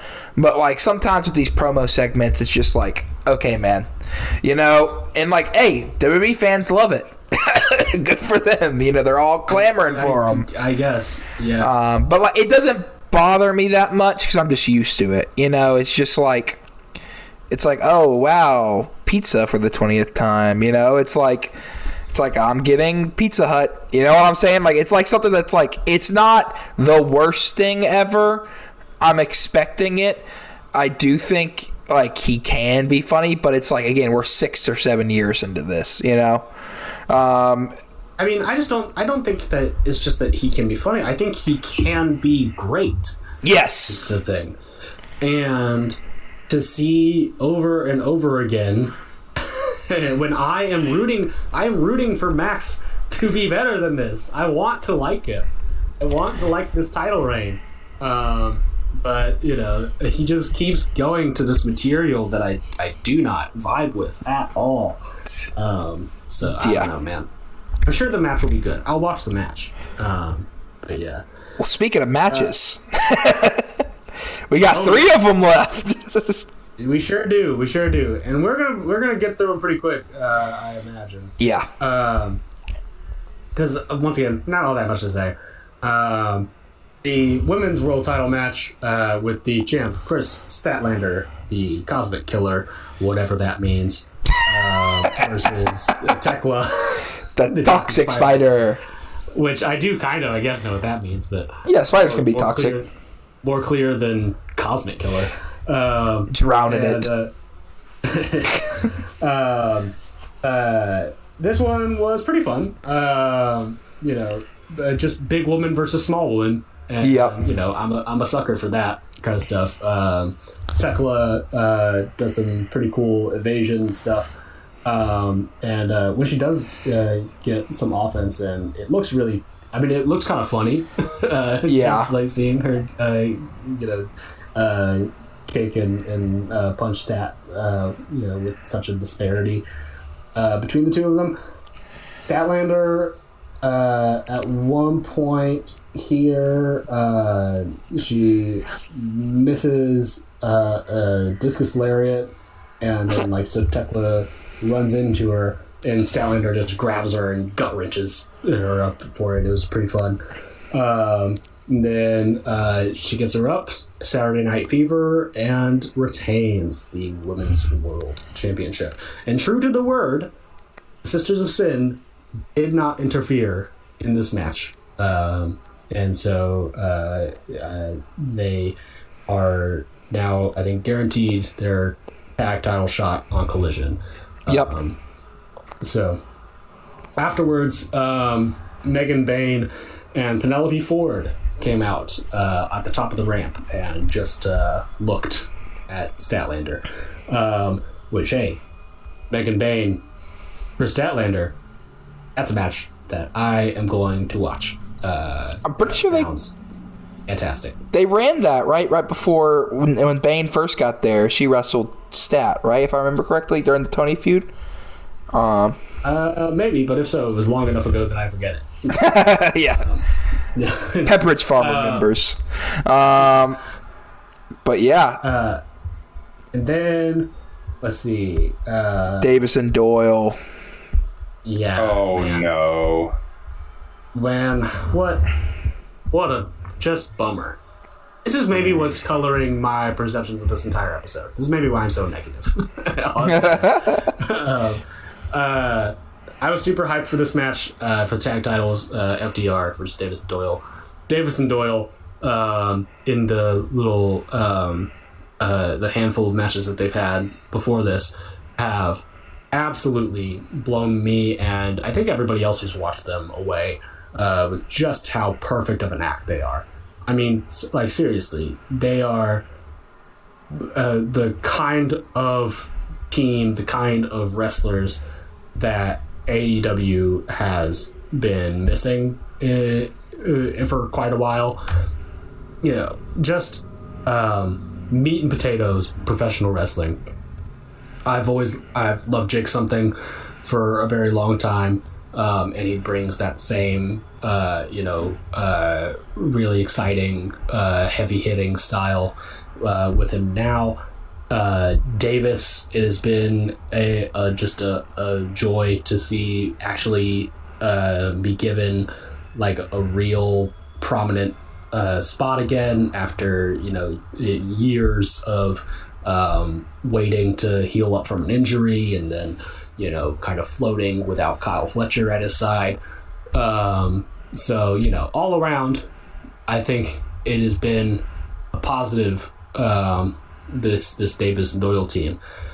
And this match, while it was going pretty good for him. They got literally like pretty much all the offense on. There was not really, to my knowledge, or at least not memorably enough until the very end, a point where FTR looked particularly dominant here. And that is, I think, exactly how these kinds of matches should be laid out. Unfortunately, though, fairly early on, Jake Doyle and Cash Wheeler are on the apron. And Wheeler grabs his head, gives Doyle a DDT. As he is falling, Jake Doyle holds on to the top rope. And he takes the DDT and immediately grabs his arm and rolls away. And you can hear also... I did not notice this at the time, but people have since said that going back, you can hear him on the audio say, "I just tore my bicep." Yeah. And watching it at the time, I my immediate thought, because I didn't hear that, was, "Oh, that's a weird way to take that move." Just because I saw him hold on to it, and also like. He lands on his... I at first thought, if anything, that it was going to be like a knee injury because he lands on his knee on the apron. But no, it turned out it was his arm. But I knew that something was up immediately because you don't see Jake Doyle for the entire rest of the match. Mm-hmm. He is very quickly just laying low on the outside, presumably getting a doctor to look at him. So Davis is in, and for his part too, Mark Davis is taking care of FTR pretty well by himself. He still looks like a big dominant monster. He didn't seem particularly phased by the incident, and so you just kept in the match, which I think was really good on his part. But then they get up at one point where the Death Riders come out as Davis is like through the ropes, I think, trying to like get at Dax, I think, and Moxley with the Continental Championship just whacks Davis over the head with it, leaving him open for FTR to Shatter Machine him and to pick up the win here. Now, I think that this was probably always going to be the finish, because just the logistics of calling Moxley and the Death Riders out at the last second, I think, is maybe too implausible to be called on the fly. I could be wrong about that, but I don't feel like I am. And just like historically, up until very, very recently, AEW has been hesitant to like immediately strap somebody up. But obviously you can't go back in time and change how the match was laid out or anything. But it's seemed as though Davis and Doyle were really on a solid trajectory to getting those titles. And now, at the very least, it's going to be pushed back, another 5-6 months, maybe. 6 months, the soonest. Yeah, and so it's gonna take a long time. Really, really sucks for Jake Doyle, who just got in here and also just came back from not too long ago from a pretty bad arm injury that he had to vacate the DPW title for. It sucks all around, man. Yeah, it really does suck on both ends for both Davis and Doyle, because Davis himself has had such a history of injuries, and it's finally like the first time in a while, like since maybe when Aussie Open first came into AEW, it felt like he's had some momentum underneath him where like he actually he's always been a career tag guy, so it's like he has a tag partner, and actually even if they didn't win here, like they could have ran it back, could have won the tag titles of Revolution or whatever, right? And just another blow, instantly back onto his own. It sucks for something. Again, just got the company. I'm glad he just got the company so he can take care of that insurance, but like yeah, this is probably going to be a much better situation for him than that first injury where, TNA like tried everything in their hardest not to help him out there. So, but outfund his medical bills. But like, again, like I'm glad he has insurance, but at the same time, it's like you just got to the company. It's like, I hope this doesn't happen. And I obviously, like, I believe I've seen how good he is, so I would assume not. But, sometimes things like this happen where you just get branded as injury prone, or you get this and you're never given the ball again. You're never really given that. And I really they really had lightning in a bottle here. I really hope they just, they're on the shelf for a little bit. Davis does some trio stuff with the Callis family, and they bring them right back. And it's not like, okay, we're just going to wash all that under the bridge as soon as we get back, or, these guys are just shifted to mid-card hell for the rest of their careers. It's like, I'm really hoping that TK doesn't, but we'll see. I mean, this does open the door for more tag teams for FTR. I'm interested to see. I really do not want it to be Cope and Christian to take those titles off of them. Maybe Jet Speed still. Bad news, buddy. I'm really hoping it's Jet Speed. And then you can run them two versus Davis and Doyle whenever they get back. But I feel like that'd be fun. Yeah. But yeah, we then move on. Also, John Moxley's a terrorist. We then move on. Yeah, the one time that Noah Phillips has been justified in the John Moxley hatred. We move on to the main event: Andrade versus Swerve. Oh, dude, Andrade. That's a real Latino man right there. It just got kind of steamy in here. Yes.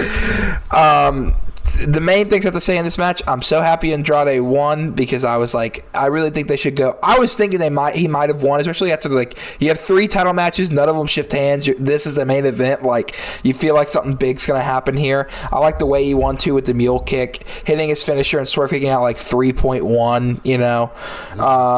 I also think Swerve, again, he can take the loss. He'll still be, absolutely. It didn't feel like he was going to get the title match Revolution either way. And on top of that, I think it's an interesting wrinkle having Andrade with the MJF stuff. And what was I going to say? I had something. Oh, yeah. The big other thing I have from this match is about Swerve. That brother, look, You've cultivated the mass, right? Like, you're a big boy now. I've seen people talk about this. Yeah, I'm gonna need you to save the flippy stuff for like certain moments. Like, I feel like he's trying to do too much of his old offense in a way of like, you can it's hard, especially when wrestlers put on masks, to like be able to do exact speed, and you see that with a lot of wrestlers. And I feel like it's okay to be more of a power wrestler, and you're still able to do most of like your big spots. You just don't need to have like necessarily be doing the indie style of like counter after counter after counter, especially if it looks like you're like missing a step on a lot of these, I don't know that he looks like he's missing a step to me. I don't know. Maybe people are just seeing something that I'm not, but he looks just like half a pace off. Like, it's not as clean as it used to be, and I feel like it's only gonna get, maybe either he shreds some weight and try to get back to that, or just work slightly different. I think he can still do those spots, but like, he's trying to pace his matches out as he did when he, had a lot less mass cultivated. He had a lot less muscle. Sure. I mean, I think, I don't know. Like, I saw that clip that got circulated around from this match, but I mean, he looks about as mobile as Andrade does. Andrade is also a massive dude who is still moving around pretty quick. I think until it gets to a point to where his opponents don't know how to respond like in time to it. Like, it helps that Andrade didn't like look like he was slowing down. Like, that's to match with Swerve, right? Yeah. They looked pretty, I thought, seamless together.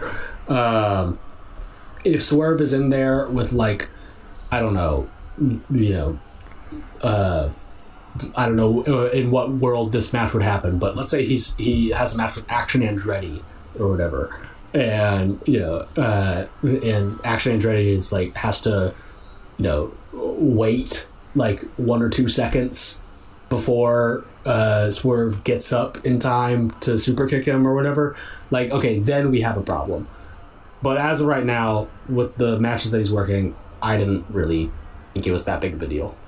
I mean, I think it's something that, like, I do think it would be more interesting to see him work. It's like with Kenny. I think with Kenny, post-injury, especially on a lot of the TV matches, I think he can still do a lot of that stuff, but it needs to be more spread out. You know what I'm saying? Like, have it in spurts versus, like, trying to do the balls and walls. I do think it worked. Again, it was something with Andrade who's not as fast. But I think Andrade has his pace. You know what I'm saying? He has. Sure. I think it just needs to be more spread out. I think he can still do some of that stuff, but it's definitely not as fluid as it used to be, to me, at least. Not like a crazy. Yeah, it's not as, of course it's not as much as it used to be, but I don't think it's, taking away from his matches in the way that I think I've seen like some people being like, he has to completely, change up his style. No, definitely not. I mean, the big moves completely still work, and most of his stuff, I would just say, like, maybe not as much cartwheeling, I mean, sure. I think the house call looks great. JML driver looks great. Like, his flipping off the ropes, like a lot of that still looks perfect, phenomenal. It's none of like his actual, it's just more of like doing a lot of the counter work is what I would say. A lot of stuff that you see on a lot of the indies, on a lot of these smaller, guys who are more high flyers and stuff like that. But Andrade gets the win. MJF is watching. He walks out. He sees Kenny Omega. Then he tries to walk away from Kenny, who's like, just one more win. And he sees Andrade, and as he sees Andrade, the crowd chants, "Idolo, Idolo." Crowd loves Andrade. Yep. They have stumbled into some gold here, man. Yep. Mm-hmm. And then he walks out, and I thought the cameraman was Darby Allin during this because the hand went out, and I thought it was a tattoo hand, and I thought Darby's about to be in the car, beat him up or something like that. But no, it's Hangman who just stares MJF down. who stops him from getting in the car. Then he lets him get in, and MJF hops in. He goes, go, go, go. He can feel the sharks starting to swarm around him in this world title infested water. And that's how we end the show. What do you think of that, Coop? I dug that final segment a lot. I thought it was really effective at communicating just the amount of pressure that is on MJF, and fingers crossed, hopefully is an indication that this title run is not long for this world. Yep. And then we go to Collision, which I feel like we're going to go really quickly. Clark Connors versus Darby Allin. For what I saw of this, it was a great Darby Allin match. Darby Allin makes everyone look great. So, yeah, I mean, it was pretty typical. Clark is not, quite the big monster that a lot of these matches feature. But he looked very dominant. Utilized the steel steps pretty early on as well. But a good, solid Darby match. And I said we want to jump into who came out afterwards. 2 years in the dojo, now the kid's out of the cage. He's a madman, Gabe Kidd comes out, attacks Darby, throws him to the steel steps. He gets Clark to help him out, put the steel steps on top of Darby, and just starts walking on him. And Great shot of G-Gabe on the steps. That, and Darby was like foaming at the mouth from it as he does. Nasty. My dad's like, ugh. He was watching it with me. And he gives a promo basically saying that, Darby gave a promo after beating Clark Connors. He said that in 2025, he beat all the Death Riders. He beat every single one of them. He won the war with the Death Riders. He conquered Mount Everest, and he's going to conquer AEW, the AEW Championship in 2026, basically alluding to Max. And then he gets attacked by Gabe, and Gabe's like, you're not going anywhere until I'm done with you. I will follow you to the ends of the earth, and I will kill you. He didn't say kill, but pushing up daisies. And we're war ready, boys. We are war ready. What can I say? This is Gabe Kidd FC, especially Jack. Jack loves AEW Gabe Kidd. I did say, and I quote, "This is Jack's boy" to my dad whenever Gabe Kidd came out. I said he's from New Japan. Your dad hates me. No. Your dad hates me now. Swearing. No, it was so funny when he listened to that, and I was like, you just wait till you hear Cooper talk about Hangman next episode. Oh my god. I said, if you think, I don't remember you. No, my dad loves you. What are you talking about? Oh, jeez. He loves Sarah's dad, so he loves you by proxy, because you're married. I don't want Sarah's dad to know that I'm swearing like this. I'm not swearing either. Hey, I don't want if you start paying me, I'll start bleeping out all the curse words. Maybe that's the route we should take. Hey, there's a reason you don't see me doing it. Well, you're the face of the company. When you're the face. No, just kidding. But yeah, I love Gabe Kidd. What can I say? What do you think, Coop? I mean, this is obviously, I think, a good landing spot for Gabe. The integration of Clark here, I don't know that he's signing still. I don't know that. But if he is, then I think a little War Dogs AEW, War Dogs Gold, we can call it, will be just fine for the two of them. And I like continuing pairing this Darby Gabe feud. I really dug that match at World's End, and I think they work incredibly well together. For sure.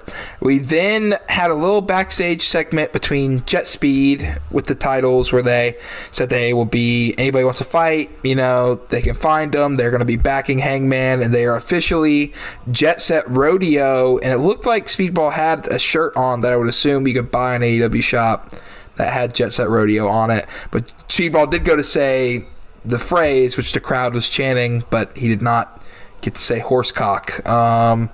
But they are Jet Set Rodeo. We then move on to the Rascals' debut against Crew. How long until we get AEW branded horsecock merch? It's going to be censored, but I give it a month. That's probably right.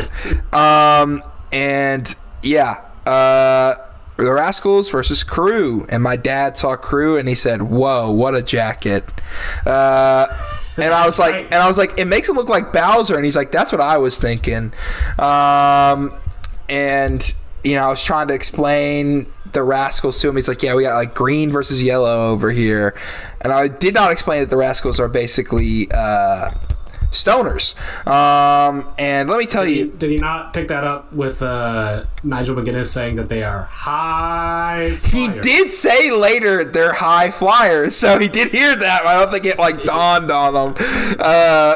But I did get to pick that. Let me tell you something. I don't care about the Rascals. I was not moved at this. I actually came out of this match being like, wow, I like Crew as a tag team in this match better than I like the Rascals. I'm like, I thought Crew's, I don't even like Crew, but I thought their offense looked way better than most of the stuff the Rascals did, especially that ripcord knee Zachary Wentz went for the finish. Oh yeah, I saw the clip of that. You don't like the moonsault where he like pushes him in the air? I like that move, but it's such a not finisher. Like that, it's like that move sucks. That beats nobody. You know what I'm saying? I like these guys. I like their characters. You know, except for the one that posed as Hitler. Like I think. Well, no. I like the idea of the name, the Rascals, and I like the little, this. That's all right to me. You like that? Yeah, I think that's something cute, right? They started doing that, and I got the most visceral disgust response I've ever had. That is Put your hand down. For all of our listeners, what we're doing right now is the Rascals like hand symbol that they do. They do. Yeah. I hate it. I hate it so much. Gross. Yeah, get out. Get a job. You know what their finisher's called? The Hot Fire Flame. I believe. Is that right? What the heck is that supposed to be? Anyway, well, guess what? The only wrestling smoker, the only wrestling drug addicts we fuck with here is Yuto. And Chronic, bro. And Chronic. Yeah. And Chronic. Yeah. Anyway, we'll get more on the Rascals later in the show. Jamie Hayter and Alex Windsor had a little bit of a pre-tape. My dad's like, "This is a part of the show?" He's like, he thought this was commercial, and I was like, "No. These are wrestlers. That they aren't afraid to fight." You get that 1080p footage in? Yeah, the cinematics. Basically, that Hayter's gonna change Windsor's luck, and they're gonna take over whatever they want. The tag titles probably. John Moxley promo after that, where he basically talks about fighting Takeshita. I don't remember exactly what he said. Do you, Cooper? I didn't watch this promo. All right, Tony Storm and Orange Cassidy have a squash match, which is funny. So Tony Storm and them come out. They say they're going to be in action next. They go to the ring. They call out the jobbers' names, and I say, "Hey, Dad, those were jobbers." And he's like, "What does that mean?" I'm like, "They're paid to lose." He's like, "Oh, okay." And then we watch the match. They get literally zero offense. He's like, "Oh my gosh, they literally just showed up. They don't get anything." And I'm like, "Yep." I'm like, "They are not signed to the company. They get nothing." And then whenever Yuta and Marina came out, they're like, he should have let them fight. They at least put up a fight. And I'm like, you got to save that for the big shows. You got to save it for the big shows. He's understanding. He's learning it now. Yeah, I love this team, so I don't care. Even if they're in a squash match, I enjoy watching Tony and Yuta work. I really enjoy that. At first, I thought they were going to cut Orange hair for real, and I was like, oh, God, please, no. I'm like, I don't think he can grow it back, bro. I'm not sure. He has good hair, but, like, he's an older man. I'm like, he may not – if it's shaved, it may not come back. This might be the last run. Yeah, for the OC hair. And then, luckily, Tony came in, stopped him. We almost cut Yuta's hair. We didn't. And we are challenged to a mixed tag hair versus hair match at Grand Slam Australia, where whoever gets pinned for the fall will have their head shaven, or as Tony Storm puts it, we're going to make you bald, you bastards. Something like that. With maybe more sexual innuendo. Yeah. Well, finally, young Wheeler is going to get a haircut. Thank God. Dude, he's been growing the worst hair ever for 2 years for this moment. Hey, let's not rag on, long hair Wheeler too much. All right, guys, right? The difference is it's okay to have long hair. It's not okay to have long hair that goes directly into your eyes, bro, like an anime character. That is why Wheeler Yuta's hair sucks. Yeah. Wheeler is phenomenal in this little shitheel role that he has, the beatdown on OC, the crowd hated him. Even teasing the scissors got some pretty big reactions. I am so hyped for this match. This may be my most hyped match for Grand Slam Australia. I have not cared a single thing in the world about this Tony and Cassidy thing. I think it's been kind of lame, but I did not know that it was leading up to a hair versus hair match. And now that I do, now I've turned around on it. Yeah, you've turned around on it. We then get a backstage segment with the Grizzled Young Vets and Eddie and Ortiz, where they basically said they're cheated and you can't walk a mile in our shoes, the GYV says, and Eddie's like, I can't walk a mile in any man's shoes. You want to fight? Parking lot next week. And after he says that, Big Bill and Brian Keith beat up Ortiz and Eddie Kingston, which then the GYV gives them a bounty payment where they said, we can find a lot of people who don't like you. That's the end of that segment. We'll go ahead and jump to the conclusion of that segment because I just want to get over that.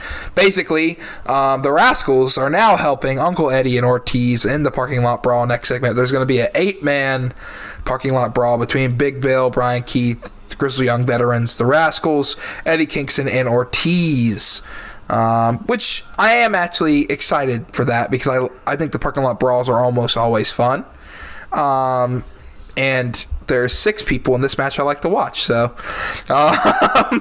yeah, I'm hoping the whatever is out there, if it's God or aliens or whatever, that the goodwill of Mr. Edward Kingston, Ortiz, and the bounty hunter Brian Keith, the Grizzled Young Veterans, will overpower the stench, both literal and metaphorical, of the Rascals in this match.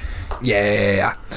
We then get the aforementioned TNT Championship bout between Tommaso Ciampa and Mark Briscoe.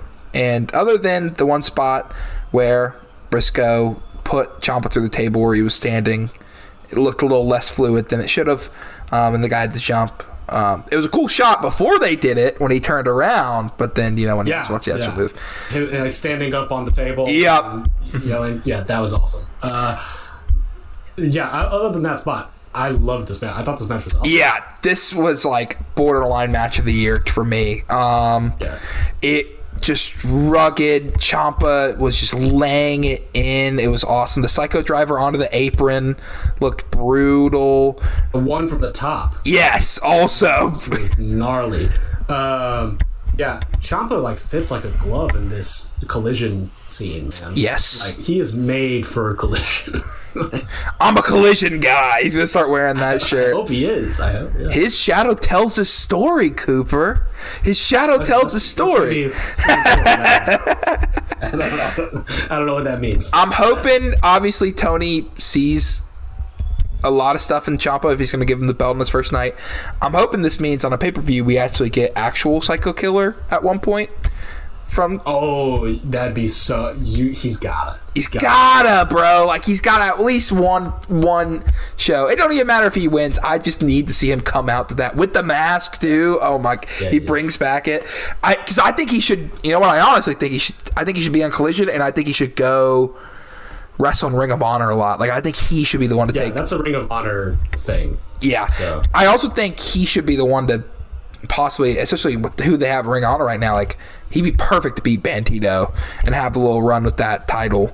That's it. And, you know, you can build around him. Just have NXT, Black and Gold, and Ring of Honor.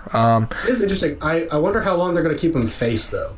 Yeah, for sure. The promo after made it clear he's staying a face. Like, you know, he's got this fighting champion thing, and he's like, they showed his wife and daughter. So, like, you know, but I know that he's more interesting to me as a heel. Oh, for sure. And with those matches, like, you know, Bandito, like, they, you know, he's this ultra face, so yeah, I think you have to act more heelish in that kind of situation. So I'm interested in Tommaso Ciampa, which is not something I've been saying for, you know, the last 4 years. I think he stays face until he loses that title to Fletcher, and then the Gollum in him turns back where he starts like going for gold. You know, Ciampa's only like 40 years old. He's the oldest 40-year-old in real life. That's not right. In life. That's incorrect. Don't. It's true though. He looks so old. Like, remember when he was in when it was like COVID NXT and he grew out his beard? Oh yeah. And he looked that's when he got the first little hints of gray. Yeah, he looked like but like really, when he started growing out the top of his head too, he looked like a homeless man. It was awesome. I love Ciampa. But yeah, this match was awesome. You should go. If you're going to watch any match from AEW this week, I'd say probably this one. I think this is the one. Go out of your time. And I thought it was going to go to time limit too, whenever they set the 15 minutes thing. It was getting close, yeah. Yeah. And the knee with the knee pad down was such a good finish. It hit. Briscoe sold it so well. Afterwards, Fletcher comes out, applauds Ciampa, and then we have a very fun Josh Alexander promo for the Don Callis family backstage where Rocky Romero and Lance Archer are beating up goons. Like, as he gets... They've been doing this with Alexander for a while. I know. I've loved it. I love that. Did you see Rocky's... Has he always had Don Callis in the back of his thing and I just never noticed? Yeah. I was like, wait, who's that face? Kenny, when he came out, yeah. Hilarious. But yeah, basically says how they're going to run over the Death Riders and Hangman's going to face Mark Davis and, you know, all this stuff. And Rocky did take credit for inventing the Azucar trigger. Yeah, that's funny. We then had the best match of all time when Big Rainmaker Kazuchika Okada beat No. Not the best match of all time. It can't be. It can't be the best match of all time. If it was, you know how it would have been the best match of all time? If he wasn't in it. If he wasn't in it. But B, assuming that he has to be, you take out, because Okada, look, I know Don Callis is very powerful and can get you out of a lot of situations. All right, so trust me, if you're ever in this situation again, just take out a gun.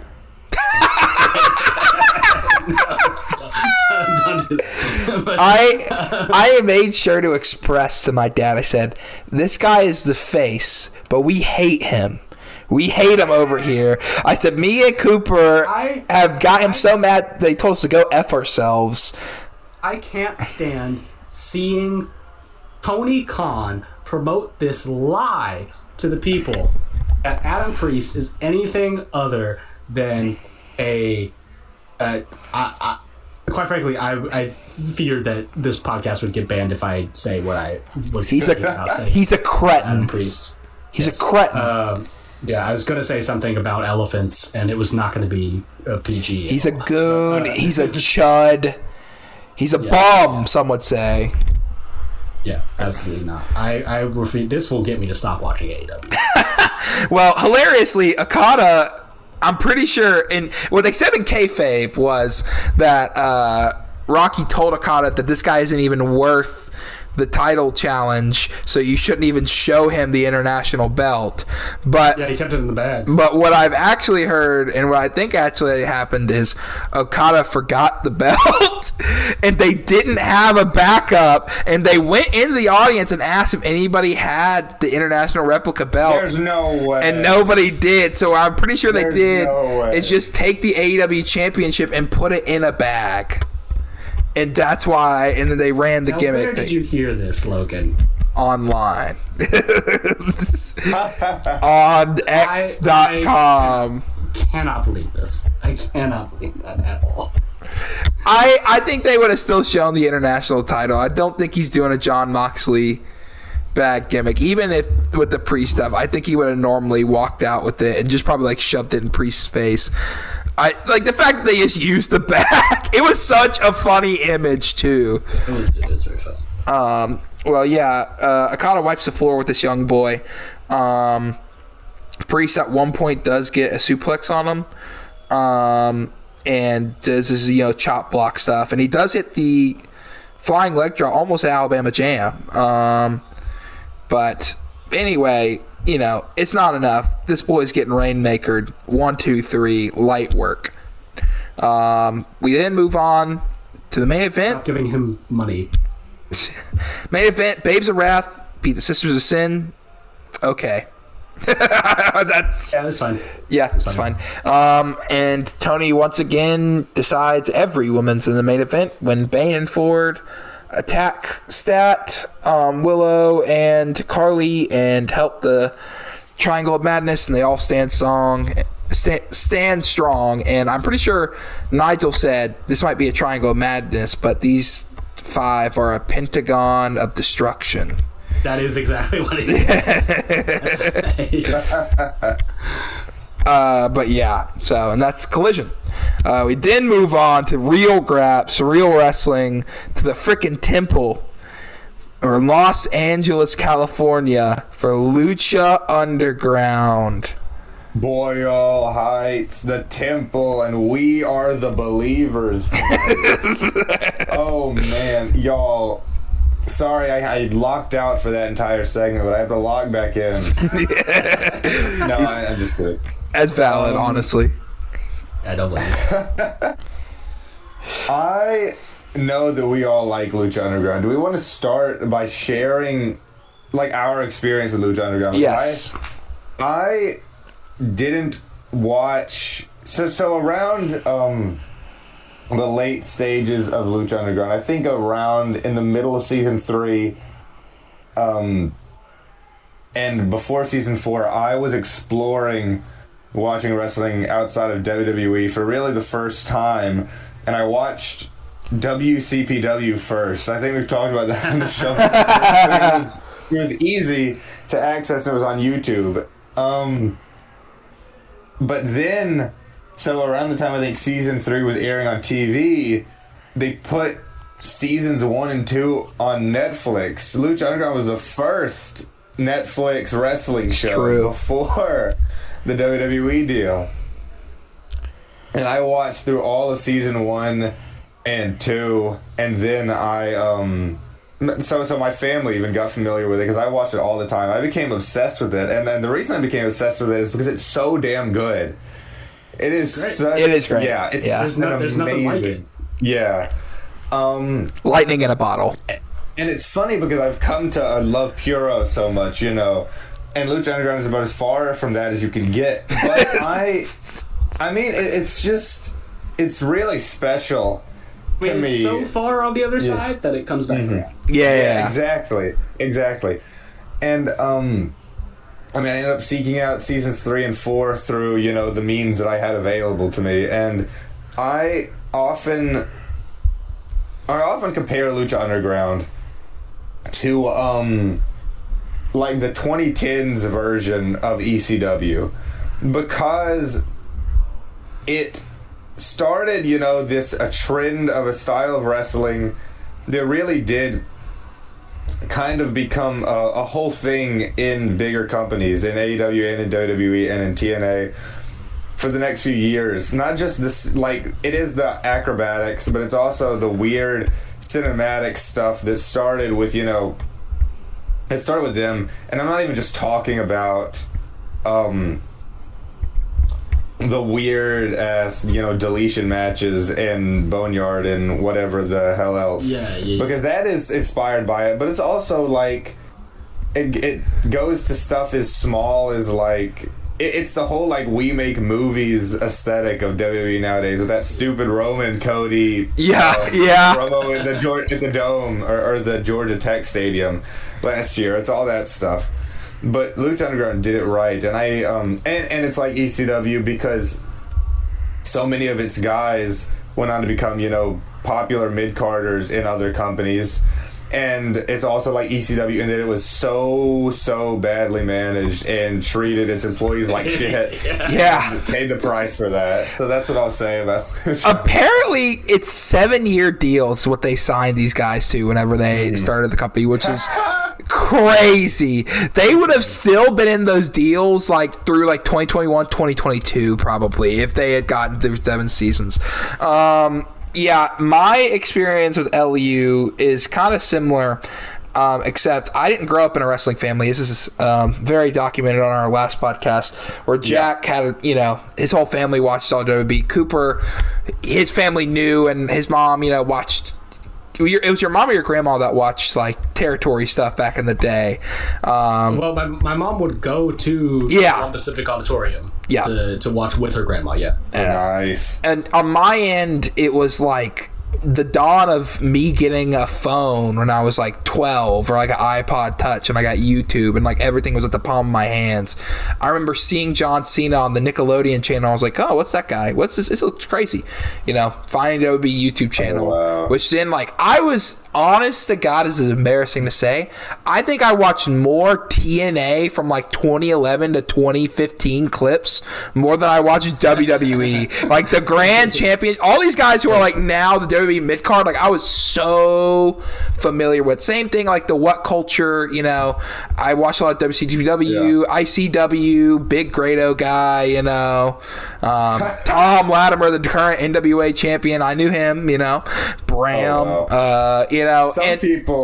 Some kids get their first vote and find way worse stuff than professional wrestling for what it's worth. Yeah. And like I was like embarrassed to like say that I watched. Like there was a point where kept it secret. I kept it secret. My dad did not know I was into wrestling until I started the podcast. It was in college. Like he's like, and I'm like, I've always been. I just never really told you, because and I would like kind of like pique his mind sometimes. Be like, did you ever watch wrestling back in the day? Because I watched all the WCW videos and how big it was. Like he's like, yeah, I watched like the WCW thing. Sometimes when I was in the out eating or something like that. But I watched the worst Raw I ever tuned into was Brian taking over. It was when like right before Mania 30. It was when it's the Occupy Raw thing, and I was watching that segment. It was about to be over, and I could hear my dad's footsteps, and I hit recall on the button to like go back to Nickelodeon or something like that. He's like, were you watching? Because if you hit the recall on the buttons, it was on all the TV, so it just recalled whatever I was watching in the other room. He's like, were you watching? It's like, no, I was just scrolling through the channels, I wasn't watching wrestling. That's insane, Logan. But much like anything, I watched Lucha Underground exclusively on YouTube, and people that would just upload all the matches straight from the El Rey network in parts, or something like that. Right. Yeah. I never had the OG. Yeah. That was before the TikTok over Subway Surfers. So. Yeah. I don't even think I ever had Netflix at that point when it was on Netflix. Or if we did, I don't remember. But anyway, I remember seeing specifically a lot of it. Like I remember a lot of the season 1 stuff, but specifically the thing that sticks out is this match. Like I remember Ray coming in. I remember seeing Ventaza and Cage, and I was like, this guy rocks. Mm-hmm. And everything at the production of the Meet the Fighters videos they would always come out with, like just so great. And it's so grimy and seedy, and it doesn't feel like any other wrestling, I don't know where. That's because of Robert Rodriguez. I know. It is. It's that influence, and I don't know where who was it Robert Rodriguez basically funding the show, because I was struck by how, the production is good. Well, it's AAA production. It's great. Is it I think it's not a talent share. No, Did they had money from AAA. Yeah. This was AAA's U.S. venture was Lucha Underground. Okay, I mixed with the El Rey network and stuff like that. They were like, we want to use your guys, and they didn't want to use. I guess it was them, and they were working with, I guess, Dario Cueto, who had all that money from his illegal pursuit. It was a mix of that, and then they would just literally get the PWG guys from Reseda and be like, "You're gonna be this, You're gonna be Prince Puma. You're gonna be Brian Cage. You're gonna be the rope." Right. Yeah. And the Deadlock guys said the same thing, but it is worth pointing out, West Coast has all these indie wrestlers who don't really get out to much else because the rest of the scene is so far away. So, it was all those PWG guys because, they didn't have much else to do. So LU kind of tapped into that market being in... I guess they did actually film in California. I'm not just saying shit, right? Yeah, they filmed in Los Angeles. I'm not sure what's kayfabe or what's not with Lucha Underground. The exteriors and everything, that's fake, yeah. But they filmed in a legit just warehouse in Los Angeles. Well, so really? I guess it was studio wrestling. They made it into a studio, but... they did it up, for sure. But it was like a warehouse when they got it, and then they did... I wonder if did they pay... for people to be in those shows, or was it just free? I bet. I don't know. We don't know. It probably for sure started out as free and then became paid. Almost definitely, yeah. That's how TNA did it for the longest time when they were at Universal Studios and stuff like that. So. But yeah, free wrestling in here. Yeah. The production style of Lucha Underground, having Robert Rodriguez as the head of the El Rey Network, he had a very hands-on kind of production style with pretty much every thing that they made for the network. Now they rented out a bunch of licensing, I never had El Rey. No. But they would show those old grindhouse movies that he loves and stuff like that, and old kung fu flicks that would play in sort of the B movie slot and double feature and all that kind of stuff. But the handful of original programming they had, I think he was very involved with all of it. And he, as a director, just generally in film, has such a distinct vision and style. Yeah, that's true. Just the feeling of it is like nothing else. It really taps into the kind of grander mythology that you can really kind of only tell with a lucha libre specific kind of style, and what a fantastic idea too, to just get all of these indie workers that the rib at the time was yes, they can do all these things, but they don't have any character, any personality, and just slap a mask on them and give them a Marvel Comics gimmick.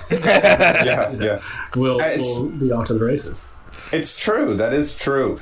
And Lucha Underground, it was grimy and but it also was some of the cameraing was really sweet. I was thinking that when I was watching the show. I liked just everything about it.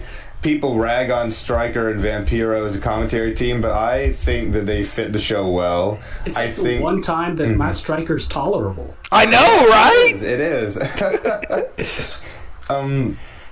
We should probably go ahead and get into the action, but I'm just a big fan. Well, we start with cold opening. We have a backstage CD Underground talking between the Lucha Brothers, a.k.a. Pentagon Jr. and Phoenix.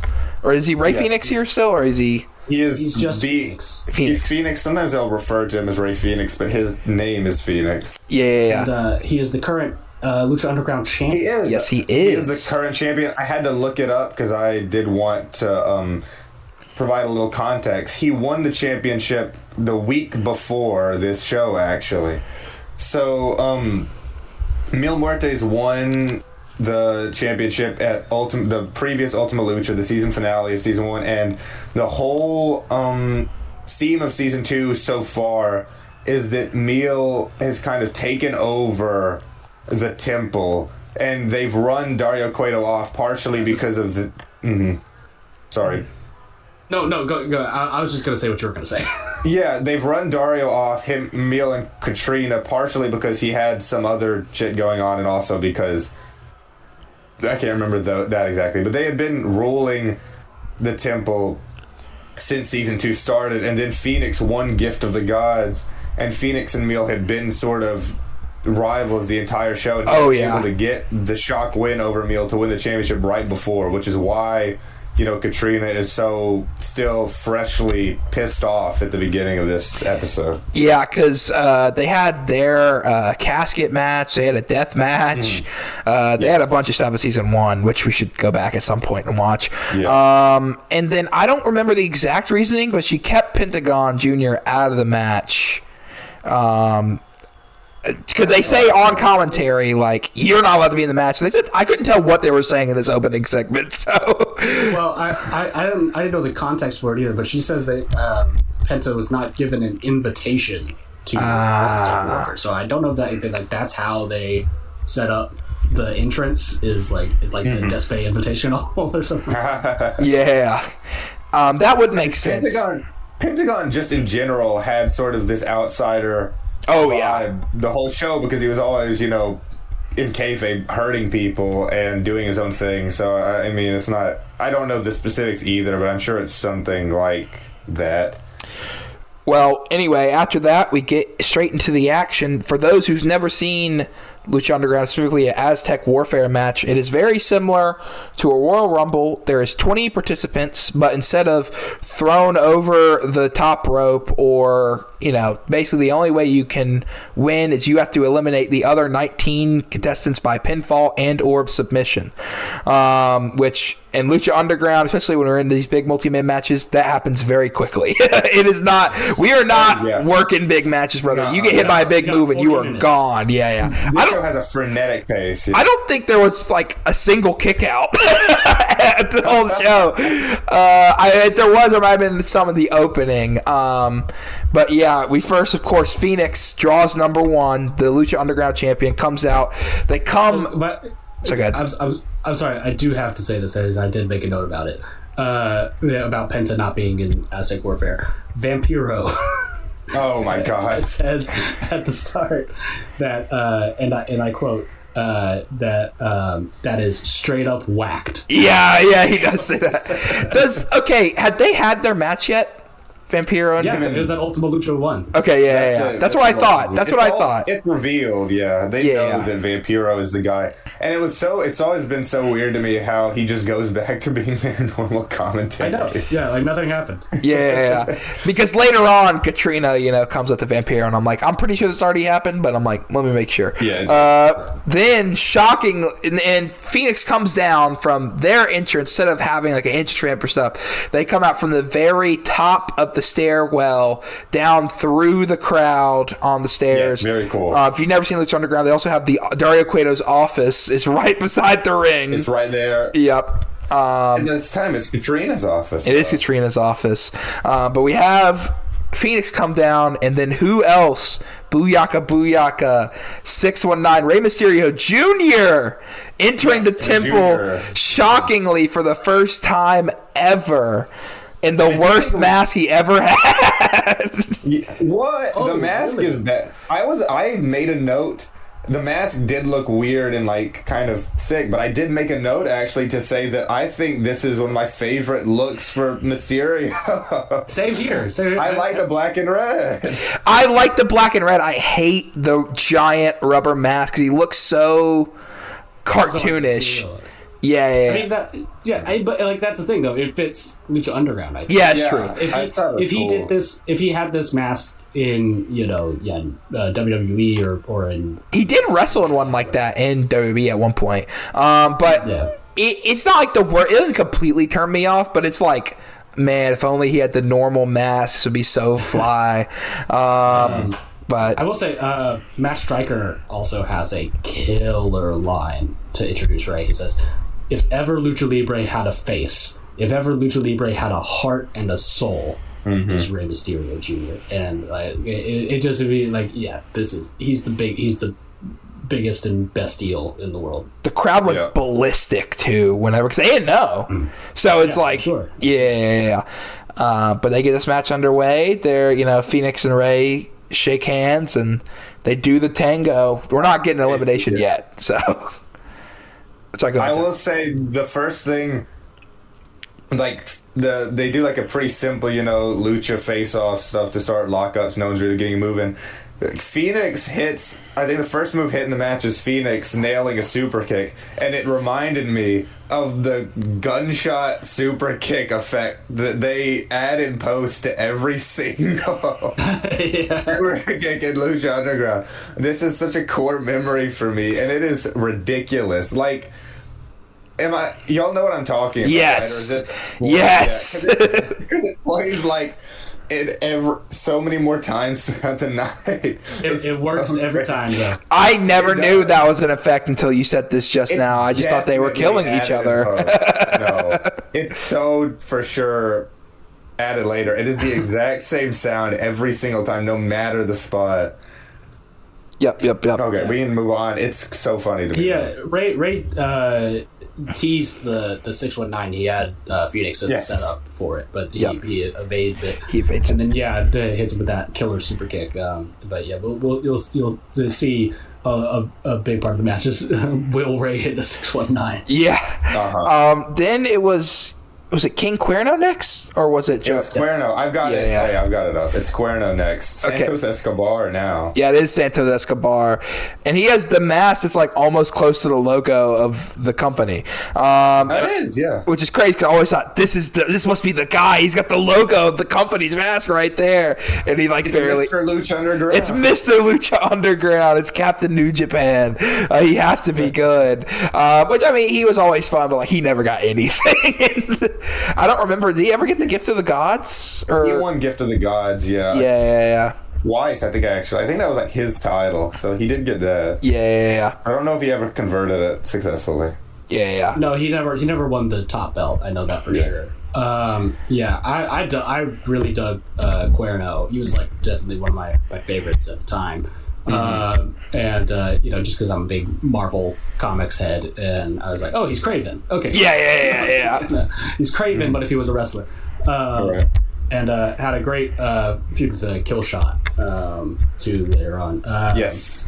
And he gets his big thing though is that that arrow tope suicida that knocks out Phoenix. Yeah, crazy looking.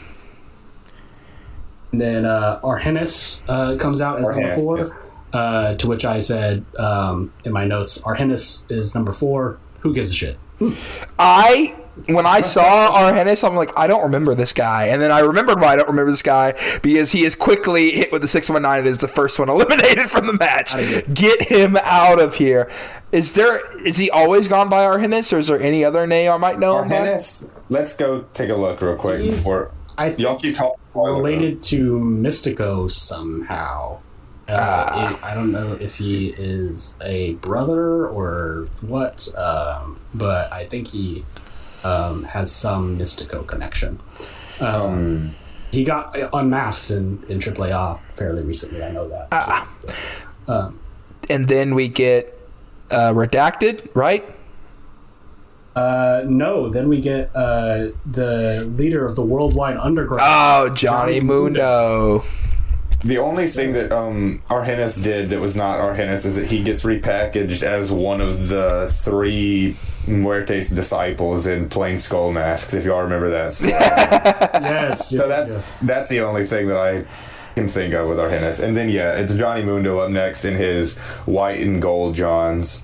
The best version of John Morrison ever. Brother, no doubt. Little Baby Cooper's 2011 WWE Lovin' Ass was going crazy. Seeing Rey Mysterio and John Morrison, paired up again. Right. I'm such a big Johnny Mundo mark. But yeah, and he does his usual shit, the C4 and all that, and they exchange. Yeah, and Mundo too is he's already turned heel at this point. He's got, at least as we see in this match, Taya. I think Taya and Jack Evans, PJ Black and Jack Evans are all his boys. PJ has been officially added. Is he not? Okay. I don't know, but yeah, Evans and Taya are for sure his team. Then we get redacted, Logan. Yeah. I'm gonna let you guys do the rest of the list because I have it pulled up in an odd order on Cage Match, so I'm just trying to go off memory. Redacted comes out. For those who don't know, PWG guy, big indie guy, was it the first All In? That's the first All In. Yep. Mr. Joey Ryan, and we were not going to Go ahead. When Joey Ryan comes out, I am sitting here with my dad and my youngest brother again, Newell, because I'm spending time at the house, and Newell sees him do the handcuff spot. So Joey Ryan comes out, and to not get pinned, his big idea is to handcuff himself to the guardrail of the temple, and my youngest brother Newell, he says, "That guy looks sick," and I keel over. I remember, and I have to explain. Sorry. Did you explain it to him? I explained it to him because of another thing that happened. So this might be a little bit too much for the pod, but I'm gonna say it anyways. Newell is like a brain rot generation kid, right? And throughout the whole Rumble we were watching with him, and he kept on making the same joke. And I didn't get it until the very end. He actually played it very well. He was like, "Wait, is that Steen?" And I was like, "What?" I kept on thinking he was talking about Owens because I was like, Kevin Steen, and then finally I bit. Near the end of the Rumble, I bit, and I was like, "Who? What are you talking about? Who is Steen?" And he said, Epstein. He was trying to get me to say Epstein for the Rumble. What? And then because he thinks it's funny. He thinks it's so funny. And I explained it. I was like, Newell, if you're looking for the closest thing to Epstein, no, that's fine to make. That's a fine joke to make. Yeah. Well, he handcuffs himself, and he basically doesn't get used in the match other than to get beat up until he eventually gets pinned, which I was fine with. It's funny. So it's the last little thing I'll say about Redacted. I remember, obviously, like anybody who was watching the indie scenes at the time, his name. And I saw him PW. Joey Ryan. We're talking about Joey Ryan. We mentioned already. I saw him a lot in PWG, and I thought his spots were all right. I thought it was a little weird, but I was like, okay, comedy wrestler. I never thought he fit into Lucha Underground at all. I'm like, I never got why he was there. I was like, he did. He was doing the. He was like an undercover cop gimmick with Ricky Reyes. Yeah, that's what it was. I did love later on when Vampiro and Marty came out and he said, we need to have Marty versus Joey for the whoever gets the creep title. No. Yeah, he said whoever gets the creep title because Marty was doing his weirdo gimmick. So what did he know? What did he know? To be fair, that was also Joey's gimmick. Was he was a pervert. So. Yeah, it was his gimmick in real life. Before we move on to Puma, I want to say one more thing. This is a good thing, actually. When Ryan comes out, that's when you first start to notice that Famous B is doing his bit outside. Yes! Which I love throughout the whole show. He's trying to sign every motherfucker in. At one point, he goes to Mascara Sagrada. He goes, "That's our guy right there. That's our guy." I think that was build up. I think Sagrada becomes his first client. Oh God, I love Famous B. Is he so still good. in the wrestling scene or no? I've not heard the name Famous B in years. I I got like a Jimmy Neutron brain blast whenever he popped onto the screen. You should just watch Lucha Underground with your younger brother. Indoctrinate him. I might. I'm thinking about going back and rewatching the whole thing. I love Lucha Underground So good. much. Then number 7, let's fucking go, baby. It's the It's leader of the demand. It's man. It is Prince Puma. Like, I understand that Prince Puma and Ricochet are the same characters, the same person, they have the same tattoos, but it still doesn't commute in my mind. Like, I see them as two completely separate entities. Like, Prince Puma had so much aura than Ricochet has ever had in his life. In my mind, Prince Puma has luscious long hair. Yes, he is not bald. Yeah.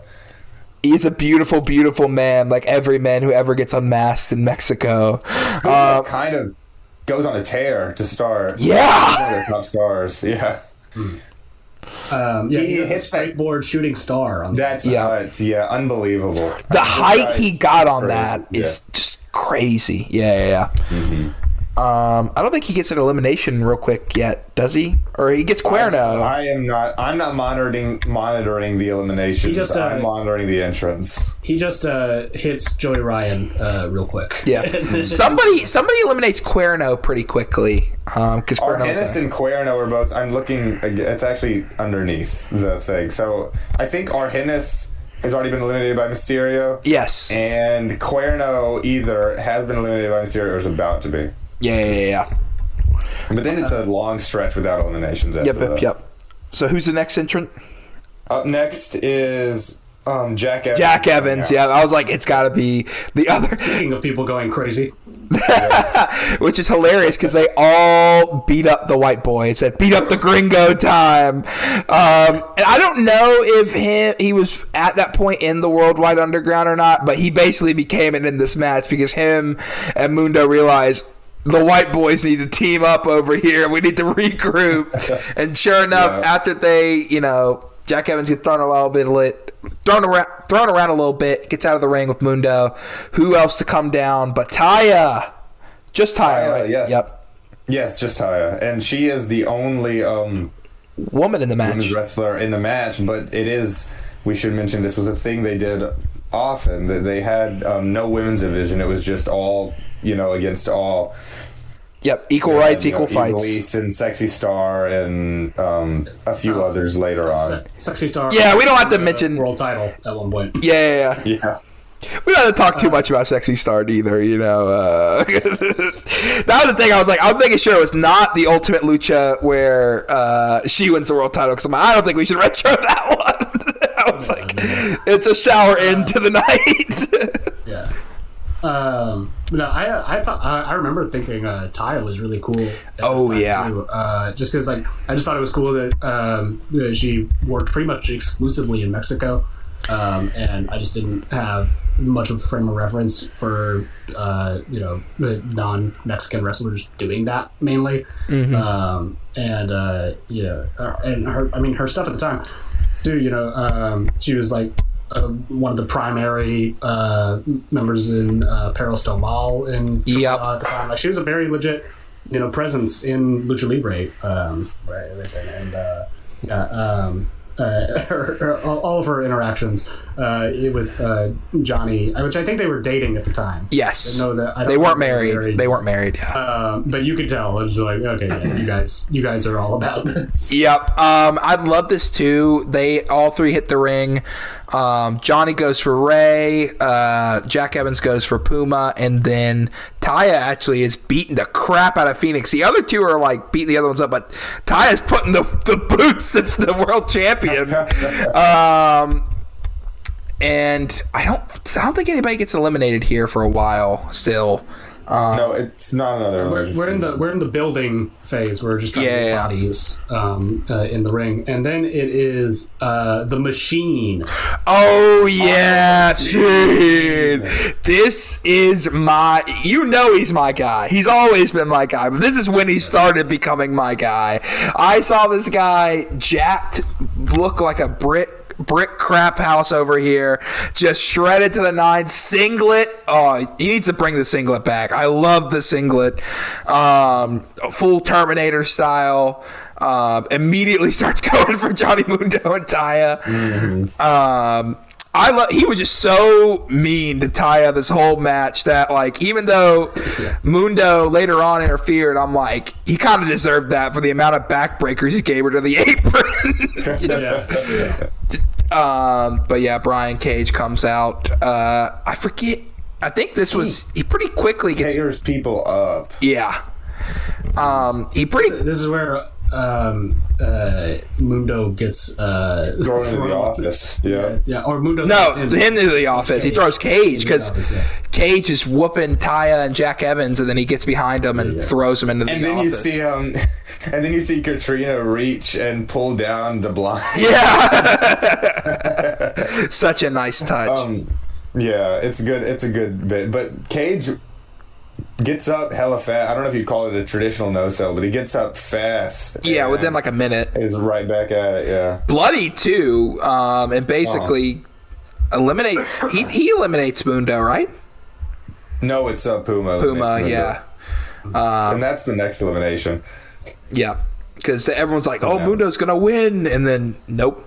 That's after our number 11 entrant, my best good personal friend, Masquerita Sagrada. Yeah, that is true. Super personally, we saw it happen. Yeah, they were like, rocks. Any gender, any size in the temple. Yes. You should have brought out your mask for this one, Coop. Oh, I should have. It's in my car. Yeah, I know. But no, he immediately gets curled by Johnny Mundo, and Cage at that point then recovers. But yeah. Yep, and that's when he throws him in the ring, and we get that Mundo elimination. But that's not the last we see from him. No, it's not. Then it is another guy who I really loved and thought was going to go places and then really kind of didn't.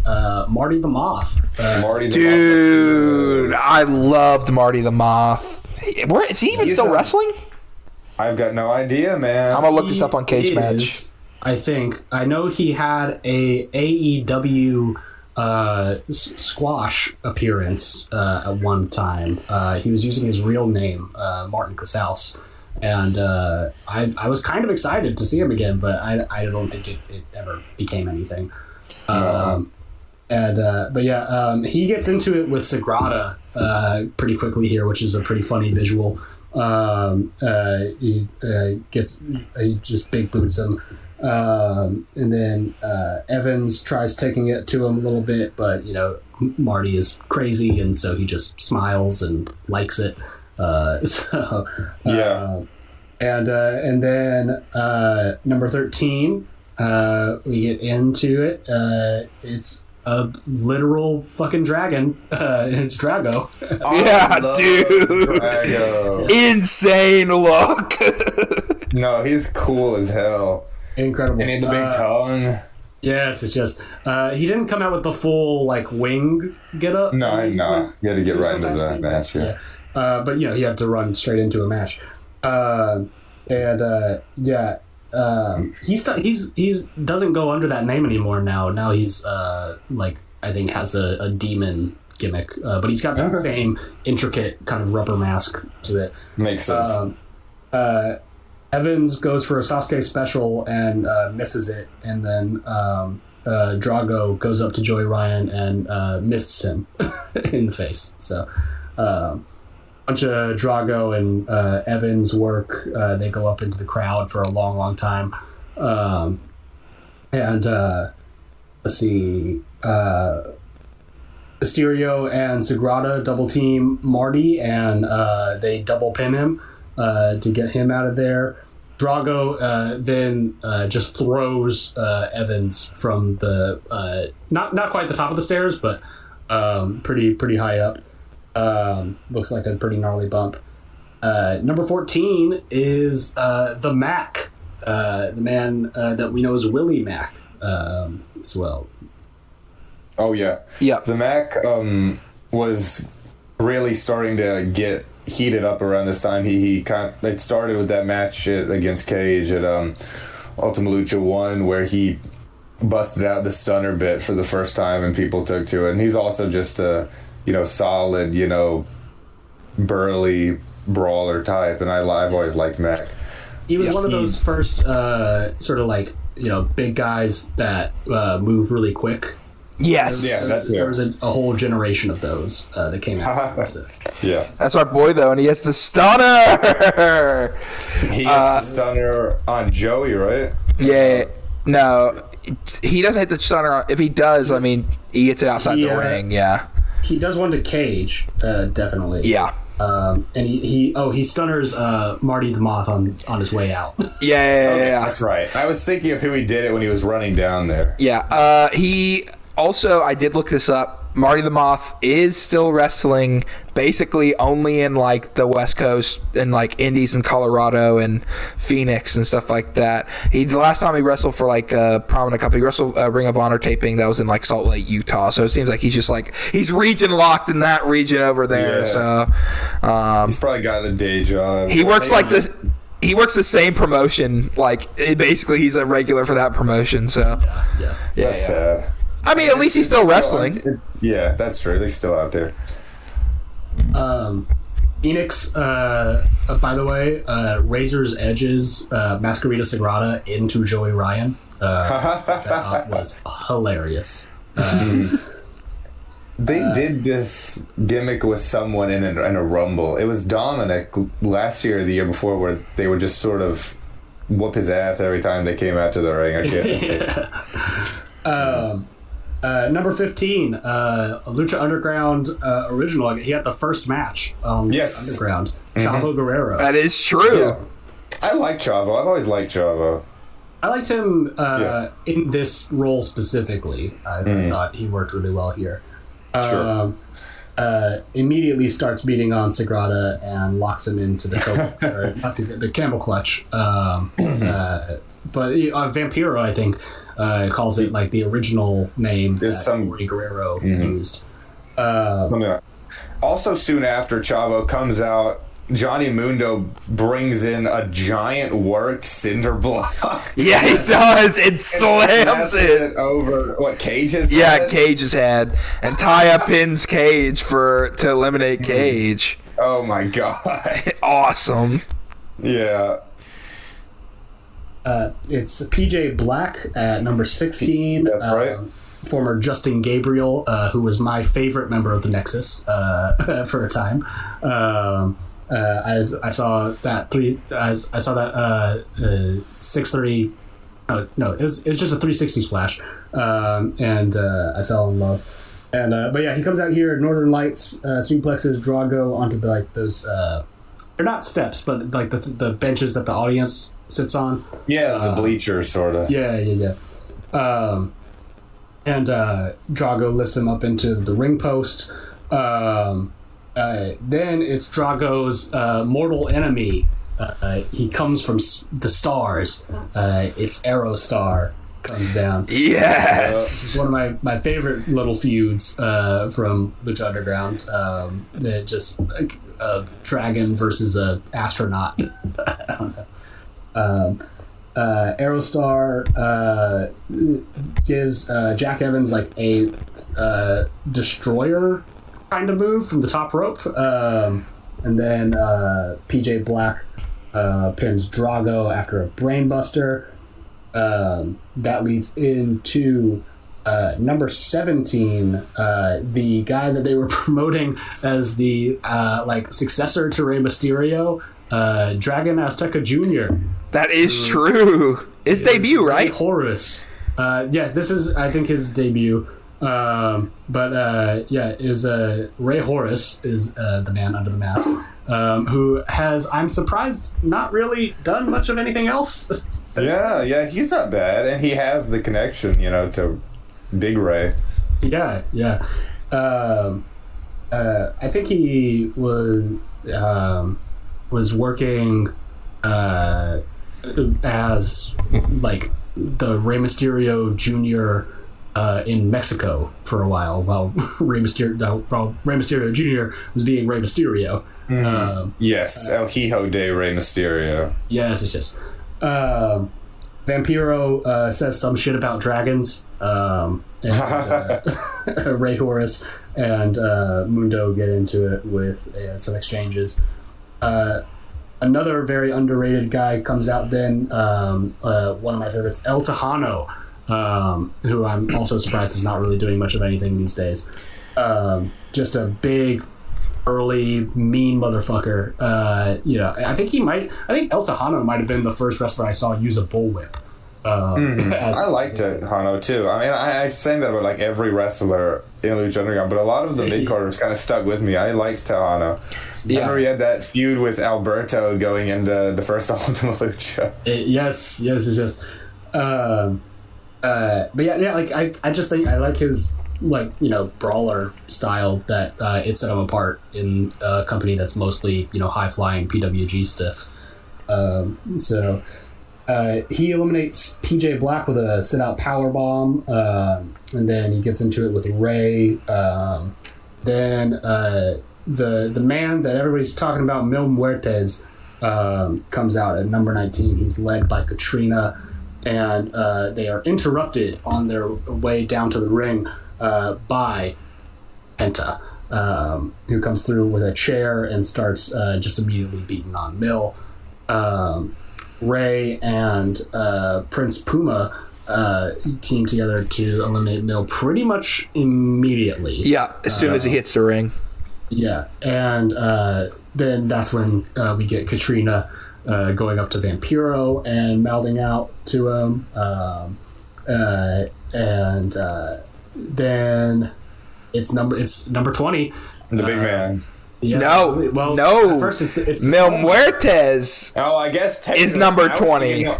I was thinking of Mil. I guess he does end up being the small man. Yeah. Mil was number 20, and then we're like, all right, that's all the entrants. And then all of a sudden, after all this happens, who to come back but the owner of this temple, Mr. Dario Cueto, who, after being angry that he has been left out, he has come to rightfully take back his temple, and he has brought a special entrant number 21, his brother, the monster, Matanza Cueto. It is Matanza Cueto. Matanza, sorry. I don't mean to, Matanza. No, it's okay. You said that earlier. Matanza. I was lucky you said that because I was going to be less kind about it. Yeah.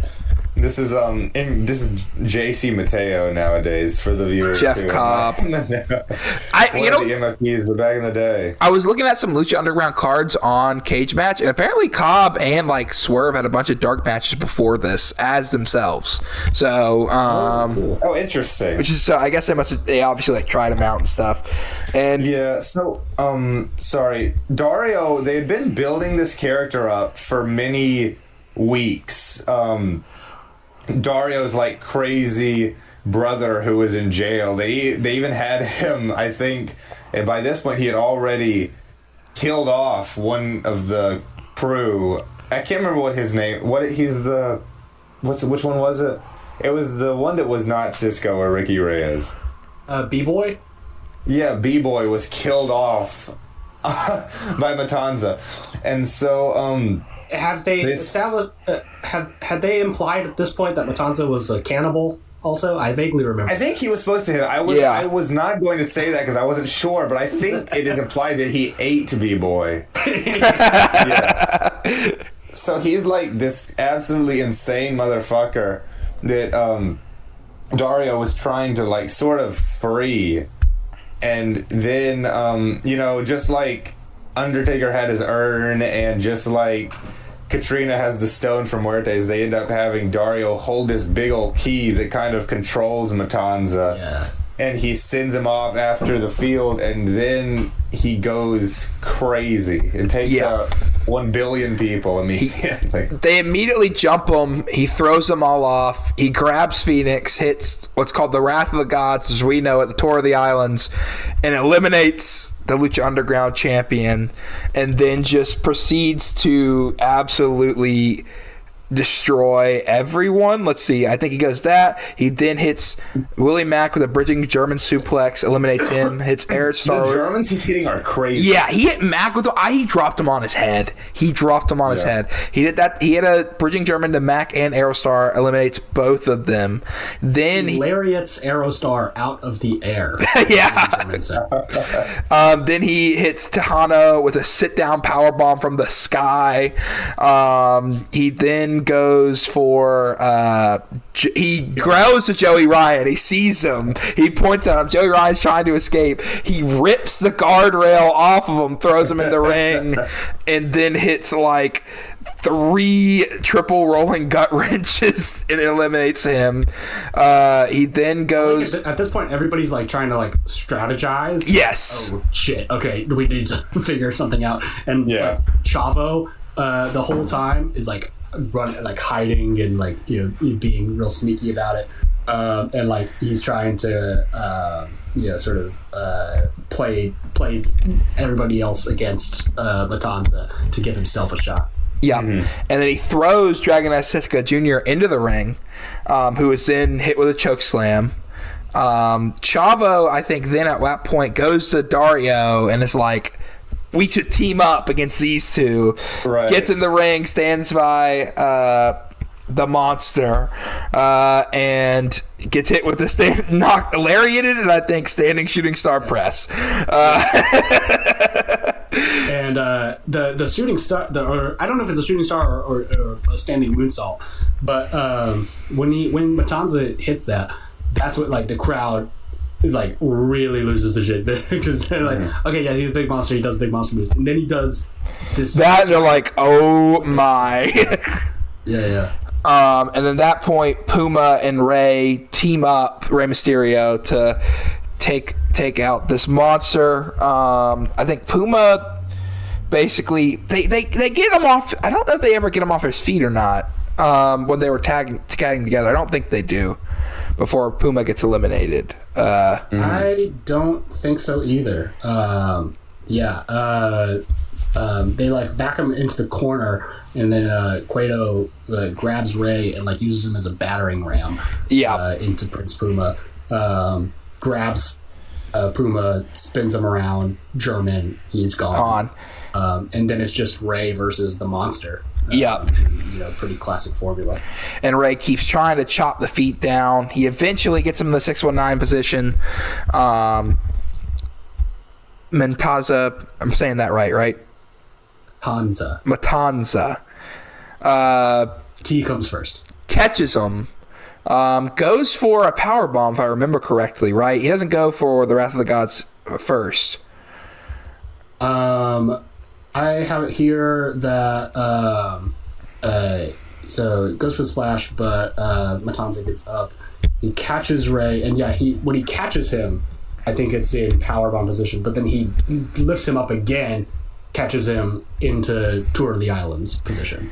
Yeah. But Rey escapes. He does get the 619 one time, but it doesn't knock him off his feet, and then he eventually gets hit with a Tour of the Islands. And that is it. That is curtains. He just ran through half of the field in like 5 minutes, and you have a new champion. Yeah. And it's... Does he hold... I mean, Dario's back. He's back on top. Does he hold this till Aztec Warfare next year, if I remember correctly? Yeah. Yes, a long time. Yeah. He's beaten by Pentagon finally. Yes. Yep. It is maybe the single most effective introduction of a character in maybe wrestling history. Mm-hmm. I adored it so much. And like you don't even know what it's going to be until it happens. Yep. But yeah, it's the best anybody's ever used Jeff Cobb. If that is Jeff Cobb. If it is, I don't know. It seems to be a Mexican man. Truly two different people. By the way, just the design too of Matanza, I love the jumpsuit and the mask. This like featureless. It's like a not Mandible. What am I thinking of? Like that thing that, like, you know, they put Hannibal Lecter in. Yeah, muzzle. Yes, a muzzle. And it just invokes such, like, you know, primitive, like, you know, I don't understand this thing. I need to be afraid of this thing. And yeah, just a killer way to bring in this new monster champion for you. Yeah, it was great. And I think we should do some more Lucha Underground after this. I concur. There's so many good moments to pick from. Yeah. Well, with that being said, we got to wrap this show up. We got to blow this popsicle stand. It's time for that outro.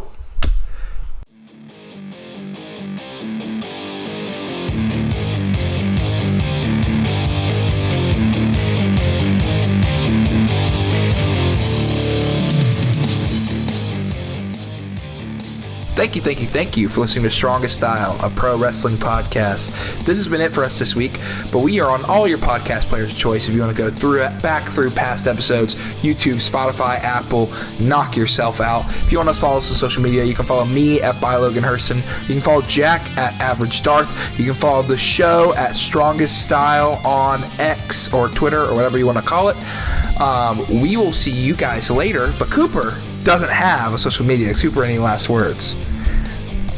Hey, you know, say something once, why say it again? We will see you guys later. Goodbye and good night. Bang!